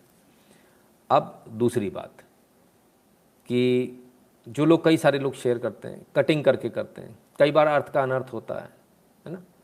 तो आपको शेयर करने का एक तरीका दिखा रहा हूँ, और वो शेयर करने का तरीका क्या है, जब आप वीडियो पे जाएंगे, तो आपको ये नीचे एक लाइन दिखेगी इस प्रकार की, है ना, इस प्रकार की लाइन दिखेगी। ये टाइम स्टैम्प की वजह से अलग अलग मुद्दे आ जाते हैं। तो आपको जो मुद्दा चाहिए ना, आप इस लाइन पर क्लिक करके यहाँ से मुद्दा उठा सकते हो। जैसे आप क्लिक करेंगे तो यहाँ पर आ जाएगा, और जैसे ही आप इसे क्लिक करेंगे आप अपने मोबाइल में, तो नीचे एक वो टैबुलेशन खुल जाएगा। इसके नीचे जाएंगे ना तो यहाँ पर, यहाँ तो नहीं दिखेगा आपको, लेकिन आपके उसमें दिखेगा। तो उस पर्टिकुलर सेगमेंट को आप शेयर कर सकते हैं।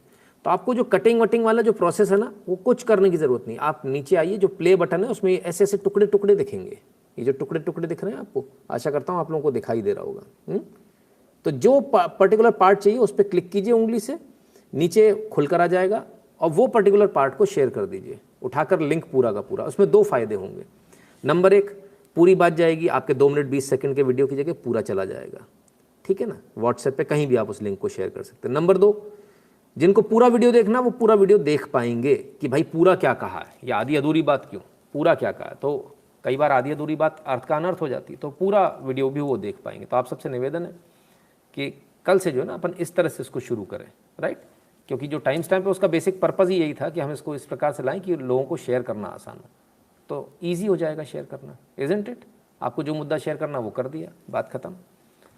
एक ज़माना था जब मीडिया ऑनलाइन वीडियोज़ को फैक्ट चेक करते थे, आज ऑनलाइन वीडियोज़ मीडिया का चिट्ठा खोलते हैं, समय का चक्र। बिल्कुल पादिकुल, जिसमें कोई दो राय नहीं है।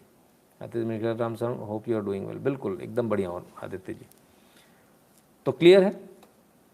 चलिए अब आगे चलते हैं। और अभिजीत मिश्रा जी धन्यवाद, बहुत बहुत धन्यवाद आपका। अविनाश गोयल जी धन्यवाद आपका भी।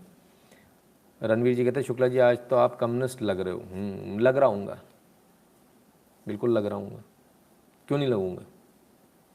फीस भरी कि नहीं भरी, पर ये बताओ पहले। फीस भरी है तो अगला कमेंट करके बताना फीस भरी है ना। अपना नंबर डाल देना तो मैं चेक कर लूँगा फीस भरी कि नहीं भरी, ठीक है। चलिए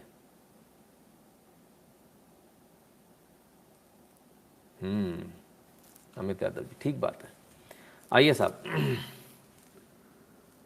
जरा कोर्ट की भी बात कर लें। बिना मास्क खाए 1-2 दिन रहिए। गुजरात हाईकोर्ट ने मुस्लिम पक्षकार को लगाई फटकार। जैन पर्व पर बूचड़खाने बंद करने को बता रहा था मौलिक अधिकार का पर रोक। मौलिक अधिकार का हनन हो गया साहब। बोले कैसे, जैन पर्व आए तो बोले भैया अहिंसा, हिंसा नहीं हो सकती, इसमें काटे नहीं जा सकते जानवर, ठीक है ना। तो बोले साहब मौलिक अधिकार का हनन है, मुझे तो उसी दिन खाना है जिस दिन जैन पर्व है। तो गुजरात हाई कोर्ट ने फटकार लगाई, बोले 1-2 दिन नहीं खाओगे तो मर नहीं जाओगे बाबू। तो 1-2 दिन के लिए दुकान बंद रखो अपनी। तो मौलिक अधिकार के चक्कर में गए थे, गुजरात हाई कोर्ट ने डांट के इनको वापस भगा दिया कि बोले नहीं, दुकानें तो बंद होंगी, आवश्यकता होगी तो बंद होगी। और कानून कभी भी एब्सोल्यूट नहीं हो सकता, व्यवहारिक नहीं हो सकता सर, प्रैक्टिकल नहीं हो सकता। प्रैक्टिकल बहुत अलग होता है। कानून बना है, मौलिक अधिकार हैं, आपको जो खाना आप खा सकते हैं, लेकिन कभी कभी बीच में आपको अगर आवश्यकता हो तो ऐसे बंद भी करनी चाहिए दुकानें। इसके लिए देखिए इनका मन कितना छोटा। वो टीवी कमर्शियल में क्या दिखा रहे थे, वो सॉरी फिल्म में क्या दिखा रहे थे, सब वो गणपति रखने आए, फलाना करने आए। मांस की दुकान बंद करने को तैयार नहीं है यार अगला आदमी।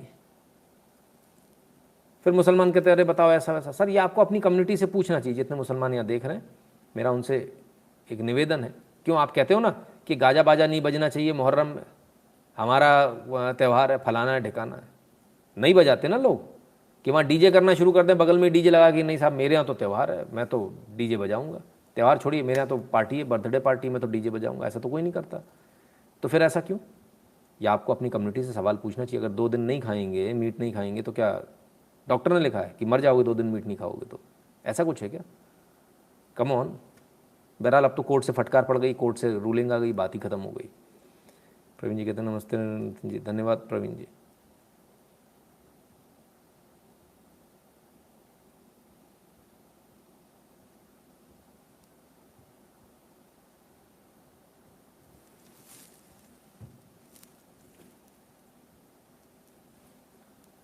चलिए और आगे चलते हैं। कमेंट ऐसा लिखा कीजिए जो पढ़ने में आ सके, ऐसा लिखने से फ़ायदा नहीं जो पढ़ने में ना आए। एक और कोर्ट का फैसला, और वो कोर्ट का फैसला क्या? यह हत्या की धारा से भी ज़्यादा गंभीर। गुजरात दंगों पर साजिश रचने वाली को सुप्रीम कोर्ट से नहीं मिली जमानत। 2 सितंबर को फिर सुनवाई। तीस्ता सीतलवाड़, वो जो कहनी थी ना मैं अभी आ रही हूँ, don't worry I am just coming back, हो गया खेल। जमानत नहीं मिली। सुप्रीम कोर्ट ने भी जमानत देने से मना कर दिया साहब। कहते सबूतों के साथ छेड़छाड़ करिए, इसलिए इनको छोड़ा नहीं जा सकता, ये सबूत मिटा देंगी सारे। गंभीर धारा है, धाराएं भी गंभीर है, उसके बाद सबूतों के साथ छेड़छाड़ भी है। तो सुप्रीम कोर्ट ने फिलहाल तो इन्हें जमानत देने से मना कर दिया और ये कहा है कि हत्या की धारा से भी ज़्यादा गंभीर धारा है। कमाल है। तो वो तो बोल रही थी हम अभी आ रहे हैं। अर्बन नक्सल हैं साहब ये, है ना। केजरीवाल जी की खासम खासे बताते लोग हैं, उनसे दोस्ती है, इनकी दोस्त हैं। खैर सब एक ही टुकड़े टुकड़े गैंग के सदस्य हैं सर, टुकड़े टुकड़े गैंग के सदस्यों पे जो कहर टूट रहा, अब भागते फिर रहे हैं। पहले गलत करते हैं, फिर भागते फिर रहे हैं। खैर, अभी आपको बहुत सारे षड्यंत्र दिखेंगे एक के बाद एक, ज़रा इसको आप समझ के चलना पहले से ही, ठीक है।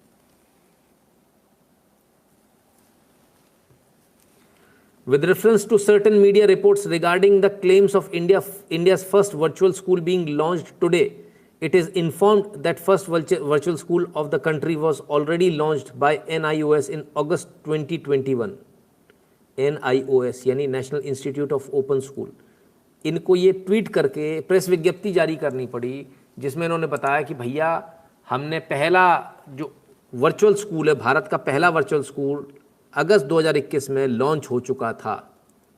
सिर्फ इतना नहीं है, 7000 स्टडी सेंटर हैं वर्चुअल स्कूल के, ठीक है ना, और जिसमें से 1500 जो सेंटर हैं support skill based vocational course पढ़ा रहे हैं वो, ठीक है ना। लाइव इंटरेक्शन होता है इसमें, क्लासेस कंडक्ट होती हैं, सब कुछ वर्चुअल स्कूल में वैसे ही होता है। 2.18 lakh assignment TMAs were uploaded by the learners of under the ambit of virtual open school. 2,18,000 assignment upload किए गए, ठीक है। In the recent completed academic session 4.4 lakh assignments have been uploaded by NIOS learners 2021 में ही। अब 4,46,000 assignment upload किए गए। 10 lakh online submission है evaluation and assignment के, असाइनमेंट्स के एवेल्यूशन के लिए 10 लाख सबमिशन से करोड़ों की संख्या में बच्चे पढ़ रहे हैं। और केजरीवाल जी ने कह दिया कि national open school virtual school हमने पहली बार, हमने, मज़े की बात है ANI जैसी एजेंसी ने इसको ट्वीट किया साहब कि पहला वर्चुअल स्कूल भारत का चालू किया, इन्होंने चलाया। अब पोल खुल गई बहुत बुरी तरह से। NIOS ने खुद ने आकर ये बोला कि भाई ये गलत है, झूठ है। India's first virtual school was launched by centre not Delhi government, confirms NIOS। सरकार को आके बोलना पड़ा भैया झूठ बोल रहा है, दपोड़ा झूठ बोल रहा है, महादपोड़ा है। दपोड़ेवाल का एक और झूठ पकड़ा गया साहब, जो उन्होंने बोला कि वर्चुअल स्कूल सबसे पहले हमने चालू किया। हमने कल भी इसको एक्सपोज किया था, इससे पहले भी एक्सपोज किया था। फाइनली हमारे एक्सपोज के बाद जो है ये खबर आती है, ये ट्वीट आता है। 31 अगस्त 8:10 ये ट्वीट आता है। हमने उसी समय बताया था आपको कि ये वर्चुअल स्कूल पहला वर्चुअल स्कूल नहीं, इससे पहले वर्चुअल स्कूल खुल चुके हैं। और ऐसे ही इन्होंने हैप्पीनेस डिपार्टमेंट के बारे में झूठ बोला था दपोड़े जी ने। दपोड़े के सारे झूठ पकड़े जाते हैं एक के बाद एक। आइए और देखें, अब तो बाकायदा न्यूज़ भी बन गई। देखिए, मुझे लगता है जो क्रेडिट लेने की जो आदत है, वही आदत एक बार फिर से अरविंद केजरीवाल की तरफ से बात की गई है कि कैसे वो एक उन्होंने अनाउंसमेंट कर दिया कि देश में पहला वर्चुअल स्कूल खोलने जा रहे हैं, जबकि ये पहले से देश में खुला हुआ है। जो नई पॉलिसी आई थी उसमें भी इसका जिक्र था। और सबसे बड़ी बात की नेशनल ओपन स्कूलिंग जो है वो उसमें उसने इस बात को रख दिया, इस बात को सामने रख दिया कि जिस बात का ऐलान कर रहे हैं कि भविष्य में वो खोलेंगे, देश में पहला होगा, वो इस तरह की चीजें खुल चुकी है। और अगस्त 2021 में ये शुरू हो चुका है भारत में और इसके 700 सेंटर हैं। आप अंदाजा लगा सकते हैं जिसके बारे में केजरीवाल ये दावा कर रहे हैं कि देश में पहला वर्चुअल स्कूल वो खोलने जा रहे हैं, उसके 700 सेंटर हैं देश में। ये बात का जिक्र किया गया है। और सबसे बड़ी बात की जो शिक्षा मंत्री है उन्होंने भी ट्वीट करके ये जानकारी दी कि इस तरह की चीजें खुल चुकी है। अगस्त 2021 से ये चल रहा है और इसके बाद अरविंद केजरीवाल सिर्फ एक तरह से वाहवाही लूटने के लिए और क्रेडिट लेने के लिए इस बात का जिक्र कर रहे हैं कि वो देश में पहला वर्चुअल खोलेंगे। रोज उठो, झूठ बोलो, फिर एक्सपोज हो जाओ, जनता द्वारा गाली खाओ, सो जाओ, फिर अगले दिन उठो, फिर वही करो। वाकई में केजरीवाल जी का यही हाल है। एवरी डे डेली रूटीन है सर, आप कुछ कर ही नहीं सकते इनका। खैर, गजब दपोड़े हैं साहब। अब इनके दपोड़ों की वर्ल्ड क्लास जो स्कूल है उस पर DD ने, दूरदर्शन ने एक्सपोज किया। दूरदर्शन ने एक्सपोज किया सर, सोचिए कितनी बड़ी बात है। दूरदर्शन तक को एक्सपोज करना पड़ रहा है इनको। आइए देखें। पहले शराब नीति और अब स्कूल। दिल्ली की केजरीवाल सरकार भ्रष्टाचार के मामले में लगातार घिरती जा रही है। दिल्ली के सरकारी स्कूलों को देकर तमाम दावे किए जाते हैं, लेकिन हकीकत इससे बेहद जुदा है। डीडी न्यूज की टीम ने दिल्ली के खजूरी खास और यमुना विहार के सरकारी स्कूलों में छात्रों से बातचीत की तो तस्वीर अलग ही निकल के सामने आई। तमाम छात्रों ने अपनी परेशानियां बताई हैं। टीचर वगैरह सर अटेंडेंस लेते 1 घंटा उसमें चला जाता और 2 घंटे पढ़ाई में, बस एक क्लास में 58 बच्चे 70 72 70 80 हमारे स्कूल में 70 सर हमारी क्लास में 62 बच्चे हैं। एक डेस्क पे 3-3 बंदे बैठने पड़ते हैं, बहुत यानी तकलीफ होती है। पानी ऐसा ही है सर, स्वाद नहीं है कुछ भी और भीड़ लगी रहती है पूरे दिन। पानी भी सही नहीं आता, बिल्कुल महक आती है हल्की हल्की। महक तो थोड़ा गंदा गंदा रहता है, पानी थोड़ी बहुत आती है। जिससे हाथ धोते वही पानी पीना पड़ता, बेकार है व्यवस्था। तो पानी ज्यादा गंदा है, बाथरूम में सुविधा साफ होने की नहीं है, पानी टॉयलेट भरा रहता है हर जगह। टंकी वंगी टूट गई, बदबू आने लगी, अभी जमा हो गया पानी। आम आदमी पार्टी ने चुनावी घोषणा पत्र में वादा किया था कि प्रदेश में 500 नए स्कूल बनवाएंगे, लेकिन अब कहा जाता है कि जो स्कूल हैं उनमें अब अतिरिक्त कमरे बनवाएंगे, नए स्कूल नहीं खुलवाएंगे। स्कूलों में 2400 कमरों की जरूरत थी, लेकिन इसको बढ़ा करके 7180 कर दिया गया। एक अनुमान के मुताबिक लागत में 326 करोड़ रुपए की बढ़ोतरी हुई, जो कि निविदा राशि से 53% ज्यादा है कि कक्षाओं के निर्माण की लागत में 50 से 90% से ज्यादा की बढ़ोतरी की गई। 6133 कक्षाओं का निर्माण किया जाना था। हालांकि लागत में वृद्धि की वजह से केवल 4027 कक्षाओं का निर्माण कराया गया। 50 से 90% बढ़ी हुई निर्माण लागत को लाभ के लिए CPWD मैनुअल के प्रावधानों की अनदेखी करते हुए दिखाया गया, ताकि चुनिंदा ठेकेदारों को निविदा दी जा सके। छात्र नहीं, पूर्व शिक्षक और आसपास के स्थानीय लोगों के साथ बातचीत में भी तस्वीर काफी अलग दिखी। एक शिफ्ट में दो बार स्कूल लगता है, कम टाइम के लिए। सुनिएगा, स्कूल कितने से कितने बजे का होता है? आपने ऐसा स्कूल आज तक नहीं देखा होगा। क्योंकि बिल्डिंग ना होने के कारण सुबह भी 7 से 9:30 10 छुट्टी हो जाती है, फिर दोपहर में भी 10 से फिर 12:30 बजे छुट्टी हो जाएगी। अभी बच्चे आप बाहर घूम रहे हैं, ये घूमने कितने से कितने बजे? दोपहर में भी 10 से फिर 12:30 बजे छुट्टी हो जाएगी।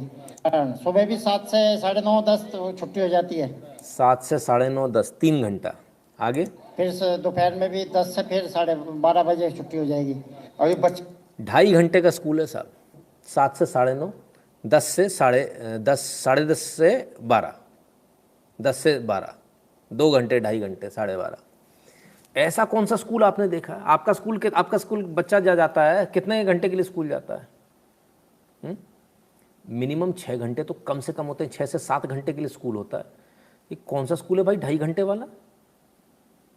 ऐसा गजब चल रहा है, 2.5 घंटे में स्कूल। उसमें वो बच्चा बोल रहा था 1 घंटा तो अटेंडेंस लेने में लगा देते हैं, बचा क्या? उसके बाद छुट्टी, घर जाओ। कमाल है साहब। आप बाहर घूम रहे हैं, ये घूमने नहीं चाहिए? घूमने चाहिए बताओ? तो ये बात है, ये बच्चे बाहर क्यों घूम रहे हैं? क्या मतलब है? इनको पढ़ाई का टाइम है। मैं इसी स्कूल में पढ़ा हूँ और इसी स्कूल के पीछे रहता हूँ, कोई सुधार नहीं है। आप इन बच्चों की हालत देख लो, टाइम क्या हो रहा है ये देख लो, ये बच्चे इस टाइम क्या कर रहे हैं। तो जो कुछ बच्चे हैं जो अपना आप पढ़ रहे हैं बेचारे, बस मतलब उधर ना उन्हें किताबें मिल रही है सही टाइम पे, सब चीज़ ऐसी है। पानी पीने से साफ पानी नहीं मिलता, क्लासों में बोर्ड टूटे पड़े, पंखे चलते नहीं है, बच्चे घर में बैठे रहते हैं। अंदर सीट नहीं है बैठने की, न पंखा है न पानी है। टीचर हैं कम हैं, बैठने की जगह ही नहीं है। सिर्फ कागजों में जो है कि बहुत बढ़िया शिक्षा है, लेकिन कुछ भी ना है। कुछ नहीं है, कुछ नहीं है। कागजों में होगा जो कुछ होगा, जमीनी में कुछ नहीं है सर।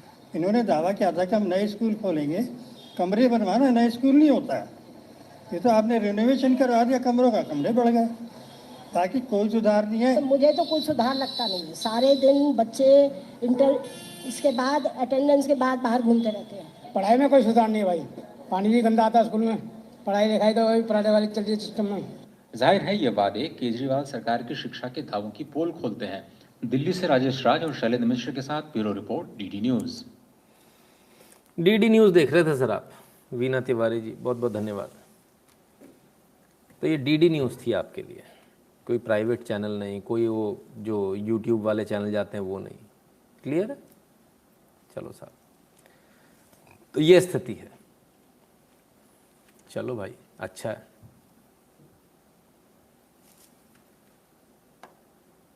और देखें सर, दूसरों पर आरोप लगाना है, काम नहीं करना है, दूसरों पर आरोप लगाना है।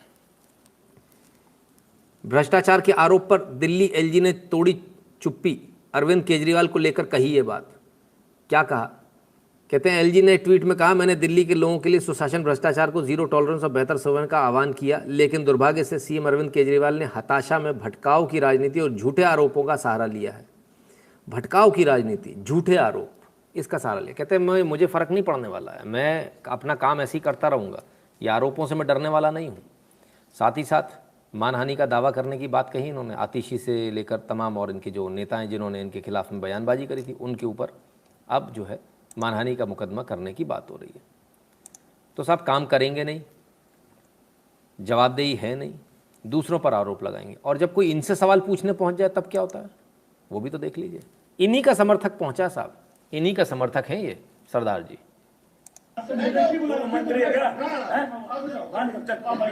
करके देखो, हाथ तो लगाओ। लो मैं बात करके जाना, ऐसे नहीं जाना। नहीं सर, नहीं, मैंने बात करनी, मेरी बात उड़ गई, मेरी सोफा लेना, सोफा लेना।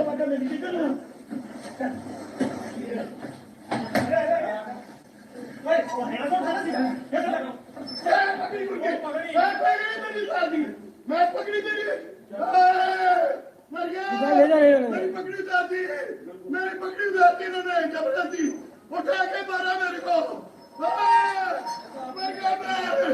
मेरी पकड़ी जाती, मेरी जबरदस्ती खड़े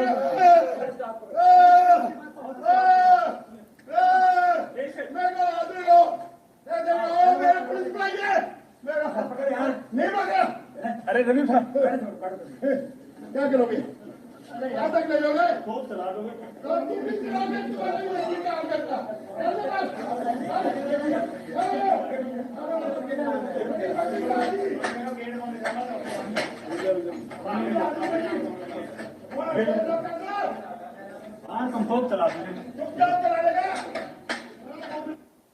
लीजिए साहब, उठाकर बाहर फेंक दिया, सोफे के साथ उठाकर बाहर फेंकेंगे, ऐसे फेंकेंगे, वैसे फेंकेंगे।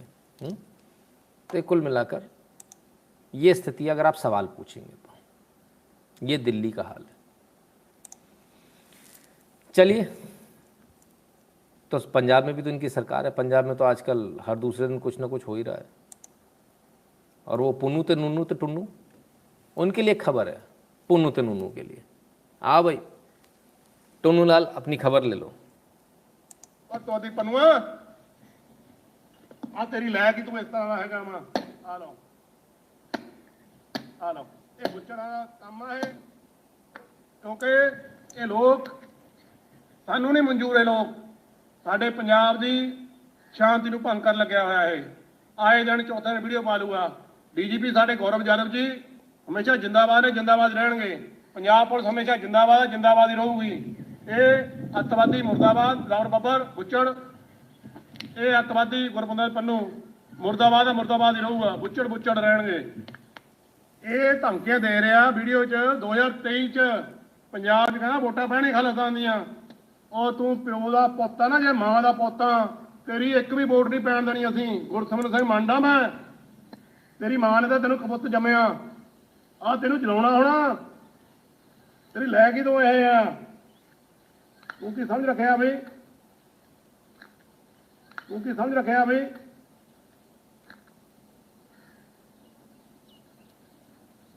ਜਿਹੜਾ ਸਾਡੇ ਮੁੱਖ ਮੰਤਰੀ ਸ਼ਹੀਦ ਬਿਆਨ ਸਿੰਘ ਦਾ ਅਪਮਾਨ ਕਰੇ उसमें सुक्का जान दे दिए। फिर मुझे सालिया तेरे लत्तां मार मार, तेरा जुत्तियां मार मार तेरा बुरा हाल किया सी। तू की चीज की है सालिया?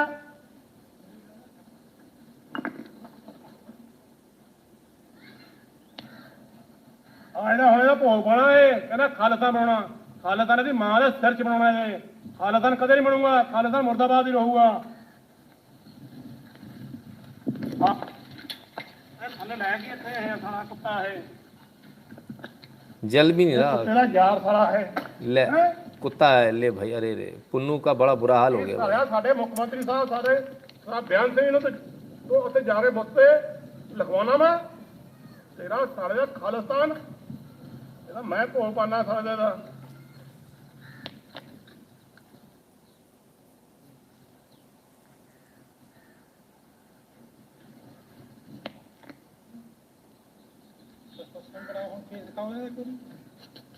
बाई गॉड, पुन्नू है बड़ा बेशरम, जल भी नहीं रहा है। चलो भाई, हो गया पुन्नू तो नूनू तो टुन्नू, काम हो गया। तो धीरे धीरे करके लोग जाग रहे हैं और ये आपके सामने है। खैर, कल हमने आपको एक खबर और दिखाई थी और उस खबर को भी देखें और उससे संबंधित एक खबर आई है।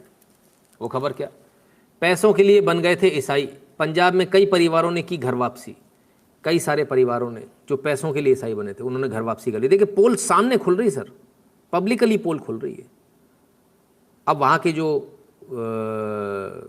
दिल्ली सिख गुरुद्वारा मैनेजमेंट कमेटी है, दिल्ली सिख गुरुद्वारा मैनेजमेंट का, वो नहीं, SGPC नहीं, ये वाली, उन्होंने आवाज़ उठाई है। SGPC तो उसका मतलब ही नहीं है, SGPC को कोई मतलब नहीं है। SGPC तो ये कहती है आतंकवादियों को छोड़ दो, ठीक है ना। तो यहाँ इन्होंने आवाज़ उठाई है और इन्होंने कहा है कि भाई जो है, जो धर्मांतरण है इस पर कानून आना चाहिए, धर्मांतरण बंद होना चाहिए। कुछ लोगों को वापस लेकर आए, घर वापसी कराई है। जो पैसे के लालच में बन गए थे उनको वापस लाएं, बड़ा अच्छा काम किया है। लेकिन एक खबर और आई है और वो खबर ये रही, पंजाब तरन तारण के चर्च में यीशु मरियम की मूर्ति तोड़ी, पादरी की कार फूंकी। अब ये चीज़ गलत है, इस चीज़ का सपोर्ट नहीं किया जा सकता। आप वहाँ गए, आपने वो कुर्सियाँ तोड़ दी, चलो वो भी ठीक है, प्लास्टिक की कुर्सियाँ थी तोड़ दी, लेकिन चर्च में अंदर जाकर यदि आप मूर्ति तोड़ते हो तो ये तो जिहादियों में और कोई फ़र्क नहीं रह जाएगा पन्नों में, है ना। तो इससे बचना है आपको। किसी भी धर्म स्थान पर जाके किसी भी धर्म के लिए या किसी भी धर्म स्थान में जाके तोड़फोड़ करना या उनके भगवानों को कुछ बोलना, ये हमारी परंपरा नहीं, हम इसको नहीं करेंगे, है ना। ये एकदम क्लियर होना चाहिए। इससे आपका एजेंडा भटक जाएगा, सब गड़बड़ हो जाएगा, मामला चला जाएगा चर्च में तोड़फोड़ हुई, कन्वर्जन से मामला ही हट जाएगा, आप भटक जाएंगे। तो पंजाब के जितने भी लोग हैं, मेरा उनसे हाथ जोड़कर निवेदन है कि आप इस चीज़ से बचिए। लोग आपको भड़काएंगे कि तोड़फोड़ करो, बिल्कुल नहीं करेंगे हम तोड़फोड़। क्यों करेंगे? हम धर्मांतरण के जो प्रोग्राम है उनको रोकेंगे, तोड़फोड़ क्यों करेंगे? हम गिरफ्तारियां देंगे, हम तोड़फोड़ क्यों करेंगे, है ना। तोड़फोड़ से तो ये आपको बदनाम करना चाह रहे हैं, इस चक्कर में बिल्कुल मत पड़ना आप लोग, है ना। ये आपको वहीं खड़ा कर देंगे ले जाके फिर से, तो अपन इस चक्कर में बिल्कुल नहीं पड़ेंगे, ठीक है। प्रवीण जी कहते हैं कुछ नहीं बदला, दिल्ली में सिवा उसके खसना बंद होना और पतले से मोटे हो जाना। हाँ, ये तो बदला प्रवीण जी, कम से कम इतना तो बदलाव आया, है ना। सर इसी तोड़फोड़ के पीछे पॉलिटिक्स होती है, बिल्कुल बिल्कुल बिल्कुल। तो इसलिए तोड़फोड़ नहीं करनी, क्योंकि इनका जो एजेंडा बहुत ज़बरदस्त चलता है। आइए और आगे देखें, कर्नाटक से खबर आ रही है। A Muslim student Mohammed Saneef beaten up by college mates for befriending a girl of Hindu community in Sulia, Dakshin Kannada district. Case registered against accused Dikshit, Dhanush, Prajwal, Tanuj, Akshay, Mokshit, Gautam and other under IPC. Rishikesh Sonawane SP। भैया, कर्नाटक में किसकी सरकार है? ये ऋषिकेश सोनावने जी ने किस आधार पर IPC की धाराओं के अंतर्गत ये मामला रख लिया? मामला बिल्कुल सही है, कर्नाटक में एकदम सच्चाई है। ये जो लड़का है मोहम्मद हनीफ, इसका किसी लड़की से अफेयर था, पर ये पहली बात तो हिंदू लड़की से था, तो ये लव जिहाद कर रहा था लड़का खुद। लव जिहाद की धारा इस पर लगनी चाहिए। अब इसको लेकर कुछ लड़के नाराज़ थे। लड़के नाराज़ तो होता ही है ना लड़कों में, भाई तूने क्यों बात करी उससे वाली बात। तो ये तो नॉर्मल है, हिंदू में भी होता है, कूट पिटाई होती है।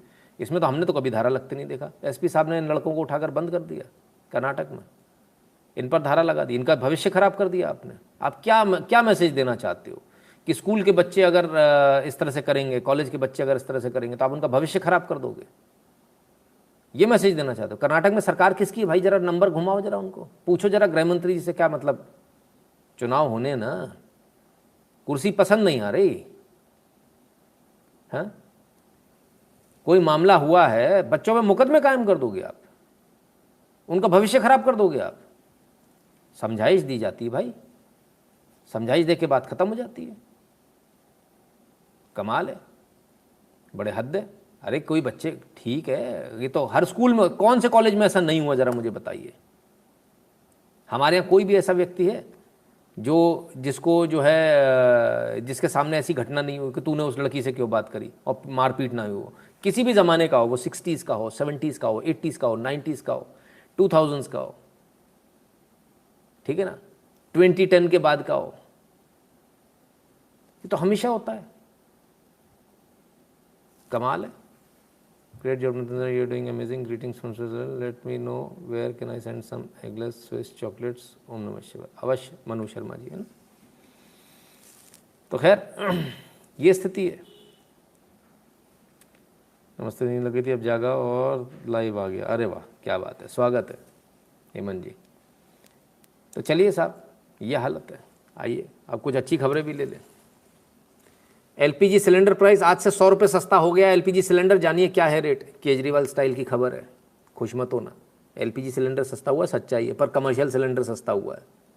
कमर्शियल सिलेंडर पे 100 रुपये घटे, घरेलू सिलेंडर पे नहीं घटे। ये वो यथावत है ना। घरेलू सिलेंडर पे घटने चाहिए थे, हालांकि कमर्शियल पे घटा तो उससे भी काफ़ी फ़र्क पड़ा होगा, क्योंकि बहुत ज़्यादा परेशान थे जो जितने भी खाना बनाने वाले, खाद्य पदार्थ वाले जितने भी लोग हैं, सभी को बड़ा पिंच कर रहा था गैस की कीमत है। उस वजह से कीमतें, खाने की कीमत भी ज़्यादा हो गई थी। गैस सिलेंडर सस्ता होने के बाद पेट्रोल डीजल में भी राहत, जानिए आज का लेटेस्ट रेट। तो आज के लेटेस्ट रेट दिए हैं साहब, कुछ कम हुआ है क्योंकि इंटरनेशनल मार्केट प्राइस भी कम हुई है और धीरे धीरे करके स्थिति नॉर्मल हो, ऐसा उम्मीद करते हैं। चलिए अब आइए बॉलीवुड की बात करें फटाफट। बॉलीवुड में क्या हो रहा है साहब? बॉलीवुड में माफ़ कर दो, अब पूरी तरह से टूटा आमिर का घमंड। वीडियो शेयर कर हाथ जोड़कर माफ़ी मांगी माफ़ी। तो वीडियो शेयर किया साहब, कहते हैं कि गलती हो गई, माफ़ कर दो। लेकिन फिर क्या हुआ? ओ हो, पर ऐसा वीडियो नहीं है, वीडियो तो कुछ और ही है। फिर क्या हुआ आइए देखें जरा। गलती इंसान से ही होती है, माफ़ कर दो। आमिर खान ने मन वचन काया से माफ़ी मांगी। लीजिए साहब, बढ़िया है। तो एक फिल्म फ्लॉप होने पे ऐसा हाल? ना ना ना, आप गलत फहमी में हो साहब। आमिर खान ने मांगी माफ़ी, फिर डिलीट किया वीडियो, फिर दोबारा किया पोस्ट। किस दुविधा में अभिनेता? तो साहब पहले माफ़ी का वीडियो डाला, फिर डिलीट किया, फिर दोबारा डाला। अब वो वीडियो वो नहीं है जैसा आप समझ रहे हो कि आमिर खान आए होंगे, उन्होंने माफ़ी मांगी होगी, ऐसा नहीं है। हाँ, वीडियो जो है वो माफ़ी का वीडियो जो है वो ऑडियो वीडियो है और मिच्छामी दुक्कड़म जैनों का ये एक पर्व टाइप का होता है जिसमें आप माफ़ी मांगते हैं कि मेरे द्वारा कही किसी भी बात से यदि आपको कष्ट पहुंचा तो उसके लिए मैं माफ़ी चाहता हूं। तो वो उन्होंने मिच्छामी दुक्कड़म का वीडियो डाला है, ना कि आपसे किसी से माफ़ी मांगी। तो गलतफहमी मत रहिए, ज़्यादा खुश मत होइए, है ना।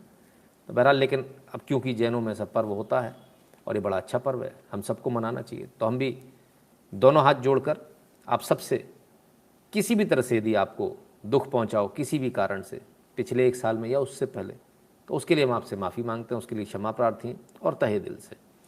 हमारा उद्देश्य यहाँ किसी का दिल दुखाना नहीं है। हमारा उद्देश्य यहाँ किसी कम्युनिटी को टारगेट करना नहीं। हमारा उद्देश्य यहाँ किसी जाति के लिए बोलना नहीं। हमारा उद्देश्य यहाँ किसी वर्ग के लिए बोलना नहीं। हमारा उद्देश्य यहाँ किसी रंग वाले पे बोलना नहीं है। हमारा उद्देश्य यहाँ किसी महिला या पुरुष पे बोलने का नहीं। हमारा उद्देश्य है कि हम आपको झकझोरें, आपको जगाएं, ताकि आप अपने आप में सुधार लाएं, कुछ बेहतर करें। ठीक वैसे ही जैसे आप स्कूल में जाते हैं, टीचर आपको डांटता है, पर्पज़ वो है। शब्द हो सकता है कभी आगे पीछे हो जाएं, हो सकता है शब्दों से आपको ऐसा लगे कि नहीं ये तो एक कम्युनिटी को टारगेट कर दिया या हमारे क्षेत्र को टारगेट कर दिया। नहीं, ये हमारा काम नहीं है सर। आपके क्षेत्र को टारगेट करना या आपके कम्युनिटी को टारगेट करना या आपकी जाति को टारगेट करना, या ये हमारा काम नहीं है। This is not our work. Our work is very clear, nation first, देश पहले। क्लियर है? तो ये एकदम क्लियर होना चाहिए सबके मन में, एकदम क्लैरिटी के साथ। इसमें कहीं कोई वो नहीं होना चाहिए। हो सकता कभी शब्दों से आपको अनइंटेंशनल, वो भी इंटेंशनल नहीं होता, अनइंटेंशनली आपको कभी कष्ट पहुंचा, तो उसके लिए मैं माफ़ी चाहता हूँ। क्लियर है? आगे चलें अपन सब, नहीं तो ऐसे तो लोग छूटते चले जाएंगे। लोग बोलेंगे इसकी ज़रूरत क्या है? ज़रूरत है। अगर ऐसे ही सब टूटते चले जाएंगे, एक एक पत्ता अगर रोज़ टूटेगा तो पेड़ पे एक भी पत्ता नहीं बचेगा, है ना। और बिना पत्तों के पेड़ नहीं होता।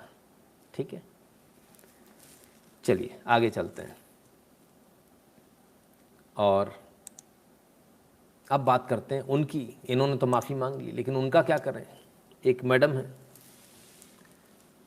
श्रीमी वर्मा, अब लिखा है इन्होंने क्या, Bucks legit have such a small dick, energy is just embarrassing. Small dick energy, oh my god. Small dick and energy is just embarrassing, isn't it's just embarrassing. उफ, बहुत इन्होंने ट्राई किया होगा, पता नहीं कितने सारों को कर लिया। कौन है ये इतनी गंदी बात लिखने वाली? देखें जरा, और भी लिखा उन्होंने। इसके लिखने के बाद फिर लिखनी, अरे बाप रे सब पगला गए, बेसिकली प्रूविंग माई पॉइंट। आप हिम्मत देखिए इसकी, 2 कौड़ी की इस छोकरी की, भैंसा है मत करते टाइप्स। एक बेसिक गूगल सर्च कर लो to understand what it means, but expecting bhakts to fact check is hilarious, even expecting to know everything I asking about you guys, you have a small dick, your mom's told me about it because no other woman is actually going to look at yours. Everyone asking कि तुमको कैसे मालूम है, तो ऐसे मालूम है, मतलब इसके बाद भी मानी नहीं। कौन है ये? आइए, श्रीमी वर्मा, डेवलपमेंट एग्जीक्यूटिव, धर्मा प्रोडक्शंस। अरे गजब, जमुनाबाई नर्सी स्कूल से पढ़ी है, बहुत बढ़िया, मुंबई, बड़ा गजब। धर्मा प्रोडक्शन, सुना धर्मा प्रोडक्शन की कोई फिल्म आ रही, कोई ब्रह्मास्त्र नाम से, धर्मा प्रोडक्शन में काम करती हैं। ओके, अच्छा, बहुत बढ़िया। आइए आइए, कोई बात नहीं, फिल्म लाइए अपनी, हम अपनी तरीके से जवाब, हम लोग आप लोगों की तरह गाली गलौज थोड़ी करते हैं, आप लोगों की तरह दूसरे का प्राइवेट पार्ट थोड़ी देखते बैठते हैं। जवाब अपनी तरह से देगी इस देश की जनता। ठीक है ना? चलिए, कौन है? करण जौहर का है? अच्छा, मुझे नहीं मालूम था। चलिए, हितेंद्र गर्ग जी, नहीं लाइव भले लॉन्ग टाइम बाद देखो, वीडियो देखते रहा करो ताकि आपको जानकारी मिलती रहे। कृष्णव कहते हैं सोची समझी रणनीति करे हुआ काम गलती करके बेवकूफ़ बना रहे हैं, माफ़ी नहीं, विक्टिम कार्ड खेल रहा, दोनों में फ़र्क है। बिल्कुल। चलिए आइए आगे चलते हैं। रुद्र जी, पंडित हटा लो अपने नाम में से अगर ऐसे कमेंट लिखने हैं तो, है ना? कोई लड़की अगर बदतमीज़ बेहुदा है तो ये थोड़ी कि हम उसके साथ बेहुदा और बदतमीज़ हो जाएंगे, है ना? ठीक है, उसको जवाब देंगे उसी तरीके से देंगे, हालांकि उनको जवाब ऐसे ही मिलने चाहिए, है ना? पर अपन को प्रयास करना चाहिए अपन ऐसे जवाब ना दें। गुस्सा तो आपको भी आ रहा है, मैं समझ सकता हूँ, हमको भी आता है। आइए और देखें।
आप सोच रहे होंगे वीडियो में क्या दिखा रहा हूँ, क्या है ये?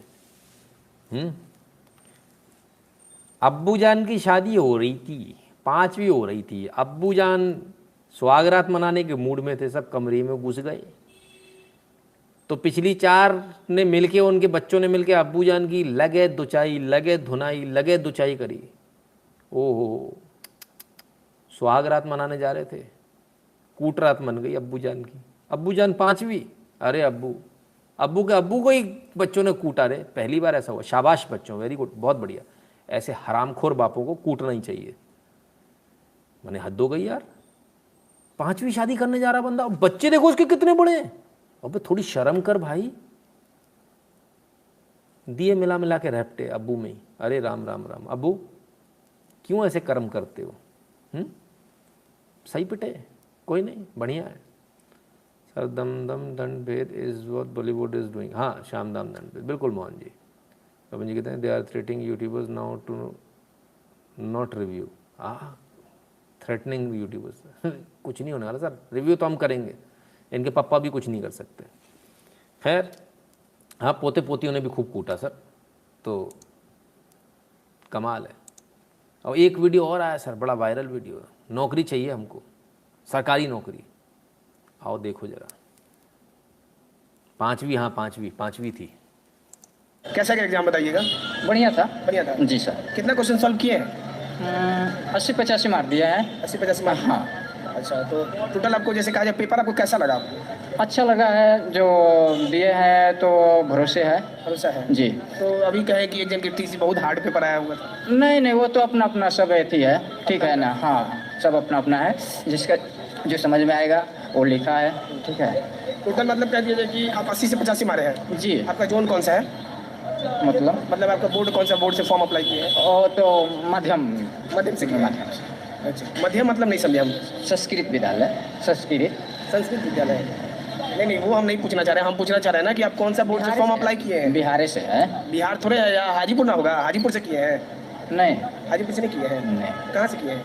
हम तो बक्सर जिला से हैं। बक्सर जिला? हाँ, तो बक्सर जिला से मतलब नहीं, जैसे कि आप समझ नहीं रहे हैं। मेरा कहना नाम ये है कि आप कौन सा जगह से फॉर्म अप्लाई कहाँ से किए? आपका घर नहीं पूछ रहे हैं, फॉर्म अप्लाई कहाँ से किए? अरे भाई, तो फॉर्म मतलब अप्लाई किए हैं, तो मान लीजिए अपना नज़दीकी मार्केट से ना, जो जहाँ है शहर टाउन वही ना। हाँ। आप मजाक मत कीजिए भैया। इंटरव्यू लेने वाला भी हजस के लोटपुट हो गया, जो पूछा उसका जवाब नहीं आया। बोले फॉर्म कहाँ से अप्लाई किए, तो बोले मार्केट से अप्लाई किए। कमाल है। चलो कोई नहीं, भगवान इनको भी नौकरी दे। एक वीडियो बड़ा वायरल हो रहा है साहब, आइए पहले ज़रा इस वीडियो के बारे में बात कर रहे हैं। नहीं है तो मेरी भी इस बात की धमकी नहीं दे, और मैं आपको उखाड़ के जाऊंगा। तो उखाड़ लेना। एक सेकंड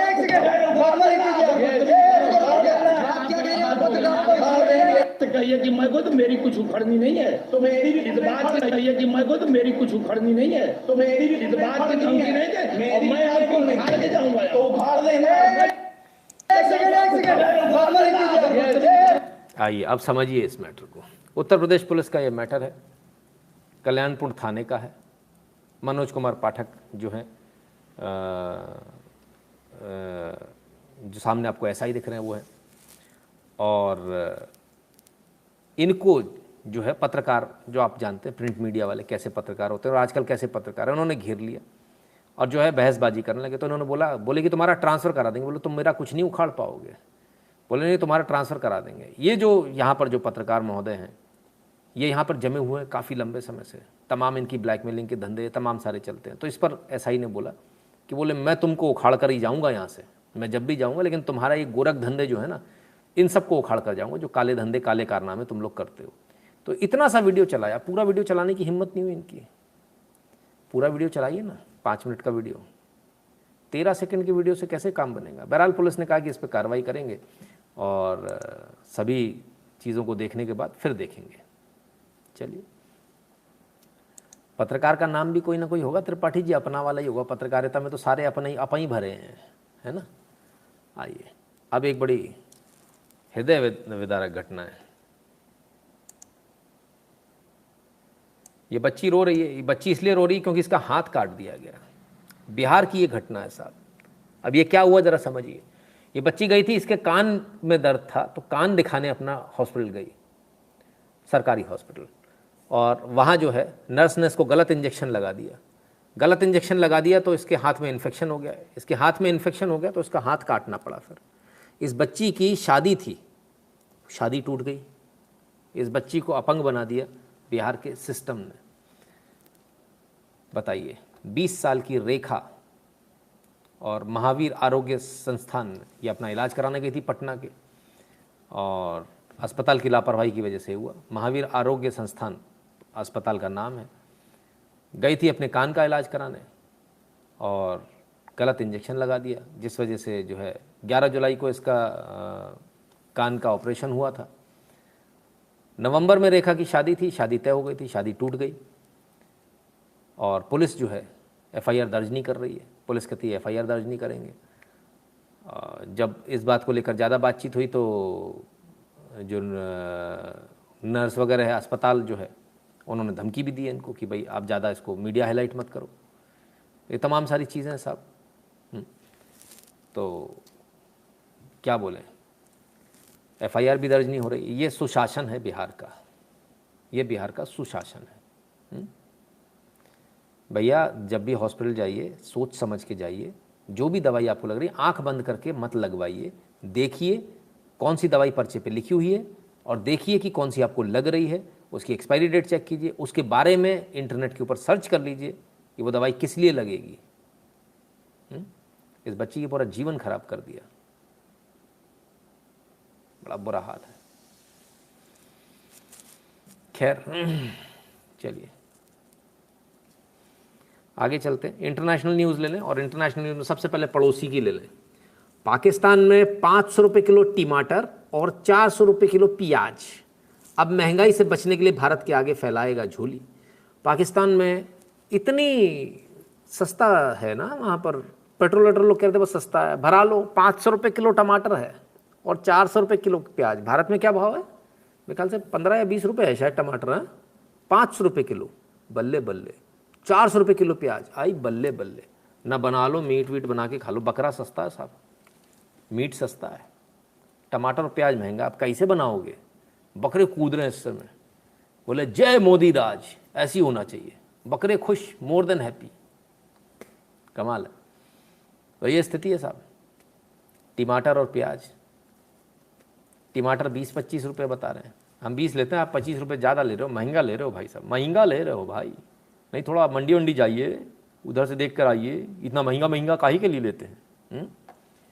चलो साहब आगे चलते हैं। और वो हो गया जिसकी किसी को उम्मीद नहीं थी, गजब हुई गवाह। ताइवान ने चीनी ड्रोन को हवा में ही मार गिराया। पहली बार ड्रैगन की दादागिरी पर एयर स्ट्राइक, बड़ा तनाव। तो ताइवान ने चीन का ड्रोन बार बार ताइवान की सीमा में जा रहा था। हालांकि ताइवान ने बाकायदा इस बात को लेके पहले वार्निंग दी थी और कई बार दी थी। गुरुवार को लेकिन ताइवान ने उड़ा दिया। अज्ञात नागरिक ड्रोन था जिसको कि उड़ा दिया ताइवान ने। अब इसको लेकर जो है टेंशन एस्केलेट हो गई, अच्छी खासी टेंशन एस्केलेट हो गई है। और अमेरिका तो यही चाहेगा कि युद्ध हो जाए। युद्ध होता है तो फिर अच्छा तो नहीं होगा, हमारे लिहाज से बेहतर होगा, चाइना के लिए अच्छा नहीं होगा। Pappu London UK Heathrow airport just now. अच्छा क्या करने गए भैया? वहाँ से कुछ गड़बड़ करने गए? चलो साहब, तो ताइवान और इन दोनों की यदि लड़ाई होती तो अमेरिका इसमें कूदेगा। अमेरिका कूदेगा हमारे लिए बहुत बेहतर है, क्योंकि अमेरिका ऑलरेडी रिसेशन में जा रहा है। अमेरिका की स्थिति और ज़्यादा खराब होगी। समझा दूँ जल्दी में, अमेरिका की स्थिति और ज़्यादा खराब होगी, रिसेशन में ऑलरेडी पड़ा हुआ है। अमेरिका सोच रहा है कि युद्ध करने से वो रिसेशन से निकल जाएगा, तो ये उसकी गलतफहमी है। रिसेशन और ज़्यादा बढ़ जाएगा अमेरिका में, पहली बात। दूसरी बात, डॉलर की कीमत गिर जाएगी ऐसी कंडीशन में। तीसरी बात, चाइना लड़ेगा तो चाइना का नुकसान होगा। चाइना की सीधे जो है अर्थव्यवस्था पे इसका बहुत विपरीत असर पड़ेगा। अब सबसे ज़रूरी बात, हम पर क्या असर आएगा? हम पर जो असर आएगा वो सेमीकंडक्टर इंडस्ट्री को लेकर आएगा, क्योंकि विश्व का 70% सेमीकंडक्टर जो है वो ताइवान में बनता है। विश्व में कंज्यूम होने वाला 70% सेमीकंडक्टर ताइवान में बनता है। आपसे कहा था ना सेमीकंडक्टर की इंडस्ट्री लगा लो, सुन कहाँ रहे थे? अभी भी मौका है, कोई बुराई नहीं है। जल्दी से वहाँ की फैक्ट्रियाँ खुलवा कर भारत में लगवा लेनी चाहिए। मैं तो ये कहता हूँ भारत सरकार के जो कॉमर्स एंड इंडस्ट्री मिनिस्टर हैं उनको इसमें हस्तक्षेप करना चाहिए और तुरंत ताइवान की एक यात्रा फटाफट फाइनल करके वहाँ की कंपनीज़ को मेक इन इंडिया में भारत लाकर भारत में खड़ा कर देना चाहिए। बहुत ज़रूरी है, क्योंकि हमको सीधा इससे इफेक्ट पड़ जाएगा, है ना। और आपको कितना इफेक्ट पड़ेगा? आपकी गाड़ी जो कार की जो कीज़ है ना, सेंट्रल लॉकिंग से लेके हर एक चीज़, mobile, CCTV cameras, computers, everything जो इलेक्ट्रॉनिक्स है, अब आप समझ जाइए इलेक्ट्रॉनिक्स में क्या क्या है, उस सब पर इफेक्ट आ जाएगा। बहुत बुरा इफेक्ट आएगा, पूरी दुनिया के लिए अच्छी खबर नहीं होगी। खैर चलिए आगे चलते हैं। और अमेरिका जो इतनी बात कर रहा है मिलिट्री की, दुनिया भर में बात करता है किसकी? समानता। Sexual assaults across US military increase by 13% report. ओफो, कितने हुए? Mirroring the increase in those reports in the disclosure that close to 36,000 service members said in a confidential survey that they had experienced unwanted sexual contact, a dramatic increase over the roughly 20,000 in 2018 survey. वाह क्या बात है साहब। इनके यहाँ सेना में काम करो तो आपकी बजा दी जाएगी। 13% सेक्सुअल असॉल्ट्स बढ़ गए, 36,000 केस हो गए साहब, 36,000, 36,000, रिपोर्ट भी नहीं किए। भारत में एक हो जाता तो ओ हो। अब जाओ बोलो अमेरिकन आर्मी रेप्स, लिखेगा कोई नहीं लिखेगा। ये नंगे कम्युनिस्ट तक थोड़ी लिखेंगे, इतने बेहुदा लोग हैं। बहुत बड़ा केस है, अगर इसको सही तरीके से उठाया तो बाइडेन सरकार की तो लंका लग जाएगी। ट्रंप को इस मैटर को उठाना चाहिए, बहुत फ़ायदे में रहेंगे, क्योंकि ये बहुत बहुत बड़ा मैटर बनेगा अगर इसको सही से हवा दे दी गई तो। और आगे सुनिए, इनकी असलियत बताएं। ये यूएन के ग्रुप्स टाइड टू टेरर, वो ग्रुप जो आतंकवाद से संबंधित है। UN agency accepted $50 million from Union of Good. UN की एक एजेंसी ने $50 मिलियन एक्सेप्ट किए। किससे? Union of Good. Union of Good क्या है? Union of Good terrorist organisation की अम्ब्रेला ऑर्गेनाइजेशन है, जो उनके लिए टेररिस्ट ऑर्गेनाइजेशन के लिए फंड रेज करती है। ठीक है, समझिए इनमें कौन कौन है। 50 मिलियन लिया इन्होंने। कौन कौन है इसमें? Qatar charity and Eid charity. ठीक है, जो सीधे सीधे आतंकवादियों के लिए फंड रेज करते हैं, उन लोगों से पैसा यूएन की एजेंसी ले रही है साहब। क्या बात है। UN high commissioner for refugees $50 million लिए इससे। पैसा जो ना कराए सो कम है भाई, गजब है वाकई में। चलिए, इंसानों से तो जानवर अच्छे हैं साहब, कम से कम एक दूसरे की मदद तो करते हैं। ये देखिए, बीच सड़क पे ये आ गए भाई साहब, पीछे से कौवा आ गया, बोले चल आगे चल, सड़क है, कोई पिचका जाएगा तेरे को। फिर बैठ गया ये, फिर उसको चोंच मारी, चल बढ़ आगे, फिर धक्का दिया, चल भाई, फिर तू रुक गया, सड़क है सड़क, निकल निकल।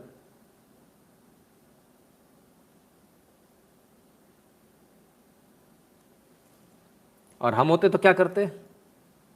हम क्या करते? हम तो कर रहे हैं, हम वीडियो बना रहे हैं, रादर देन कार में से उतर के उसको पार लगाने के, हम लोग वीडियो बना रहे हैं। Very good. ये इंसान और जानवरों में, पक्षियों में, पशुओं में फ़र्क है। वो हमसे बेहतर होते जा रहे हैं दिन ब दिन, और हम उससे बदतर होते जा रहे हैं दिन ब दिन। नहीं, सोचिएगा ज़रूर। आइए, और बहुत सारे लोग वो जो चिल्लाते हैं हमें अवसर नहीं मिले, हमें अवसर नहीं मिले। इस देश में न जाने कितने लोग हैं जो स्ट्रीट लाइट में पढ़े हैं साहब। अवसर वाले लोगों को ये तस्वीर दिखाना चाहता हूँ। ये बच्चा देखिए, शांति से पढ़ रहा है स्ट्रीट लाइट में। अवसर इसे भी नहीं मिला। ये देश ऐसा है साहब, और हर देश ऐसा है। यकीन मानिए, किसी देश में ऐसा नहीं होता कि सबको बड़े अवसर मिल जाए। आपको दूर से लग रहा है अमेरिका ऐसा है वैसा, वहाँ जाकर देखिए, वहाँ पर भी इससे भी बदतर हालात है। बच्चे स्कूल नहीं जा पाते, गांव हैं, दूर दूर है, सड़कें नहीं हैं। शिकायत करना बंद कीजिए। फिर भी शिकायत है तो इस वीडियो को देख लीजिए, आपकी शिकायत दूर हो जाएगी। पैर नहीं है साहब, भारत का वीडियो है, अल्ट्राटेक सीमेंट है। ये देखिए, इसे मजबूरी नहीं कहते, इसे आत्मनिर्भरता कहते हैं, इसे आत्मसम्मान कहते हैं। इस आदमी ने भीख नहीं मांगी कि कहीं कटोरा लेके बैठ जाऊं। मजबूर समझ के लोग भीख दे देते, पर इसने भीख नहीं मांगी साहब। सीमेंट की 50 किलो की बोरी इधर से उधर करने का, ढोने का इसने काम किया। ठीक है, सैल्यूट है इनको। और हम तो इन्हें मजदूर भी नहीं कह पाएंगे, क्योंकि ये जो काम कर रहे हैं ये अच्छे नहीं कर पाते। इनसे ही इंस्पिरेशन ले लीजिए। कोई ज़रूरी नहीं अंबानी से इंस्पिरेशन लेने की, कोई ज़रूरत नहीं अडानी से इंस्पिरेशन लेने की, कोई ज़रूरत नहीं आपको बड़े बड़े लोगों से इंस्पिरेशन लेंगे। छोटे से छोटा आदमी आपको जो है इंस्पिरेशन देता है, छोटे से छोटा व्यक्ति। ठीक है, तो ये है सच्चाई। बहरहाल कुछ लोगों को लेकिन सच पसंद ही नहीं, वो सुनना ही नहीं चाहते सच को, तो फिर कोई क्या करेगा। चलिए, यदि आपको हमारा आज का वीडियो पसंद आया, यदि आपको हमारा वीडियो आज का अच्छा लगा, तो कृपया कर इस QR कोड को स्कैन करके अपने अपने कंट्रीब्यूशन, अपनी अपनी फ़ीस भर दीजिएगा। क्योंकि आप लोगों के कंट्रीब्यूशन से ही ये चैनल चलता है। वो हम वो वाले नहीं है सर, वो उन्होंने जो 24 घंटे में 12 लाख रुपए इकट्ठे कर लिए, है ना। हमारे पास नहीं आता ऐसा कंट्रीब्यूशन। हमारे पास तो देखने वालों का 1% भी लोग कंट्रीब्यूट नहीं करते हैं। सबसे बड़ी दिक्कत इस बात की है। तो आप सभी से निवेदन है, जितने भी लोग इसको देखते हैं, कृपया करके इस QR कोड को स्कैन करके अपना अपना कंट्रीब्यूशन भर दें, अपनी अपनी फीस भर दें। और 8770720196 पर सिर्फ वो लोग जो कुछ विशेष बात कहना चाहते हैं वो गूगल पे, पेटीएम, फ़ोनपे के माध्यम से अपने अमाउंट के साथ में अपनी बात कह सकते हैं। भीम UPI एड्रेस है n.shukla@UPI। यदि ये सब नहीं चलता तो इस एड्रेस पर चलेगा। जो भारत के बाहर हैं उनसे भी निवेदन है, कृपया कर patreon.com पर जाकर, patreon.com/नितिन शुक्ला पर जाकर यहाँ अपना कंट्रीब्यूशन भर दें। यहाँ मंथली आपका ऑटोमेटिकली चार्ज होता रहेगा, या फिर paypal.me/नितिन शुक्ला GWL पर जाकर आप यहाँ पर कंट्रीब्यूट कर सकते हैं। दोनों जगह कहीं भी आप कंट्रीब्यूट कर सकते हैं। तो मित्रों, ये था आज का लाइव। आप सब स्वस्थ रहिए, मस्त रहिए और अच्छा खाते पीते रहिए, चिंता मुक्त रहिए। इसी कामना के साथ आपसे इजाज़त लेंगे। कल फिर मिलेंगे, बहुत सारी न्यूज़, बहुत सारे एनालिसिस। तब तक के लिए नमस्कार। और आपको हमारा आज का लाइव कैसा लगा हमें कमेंट सेक्शन में ज़रूर बता दीजिएगा। बहुत बहुत धन्यवाद।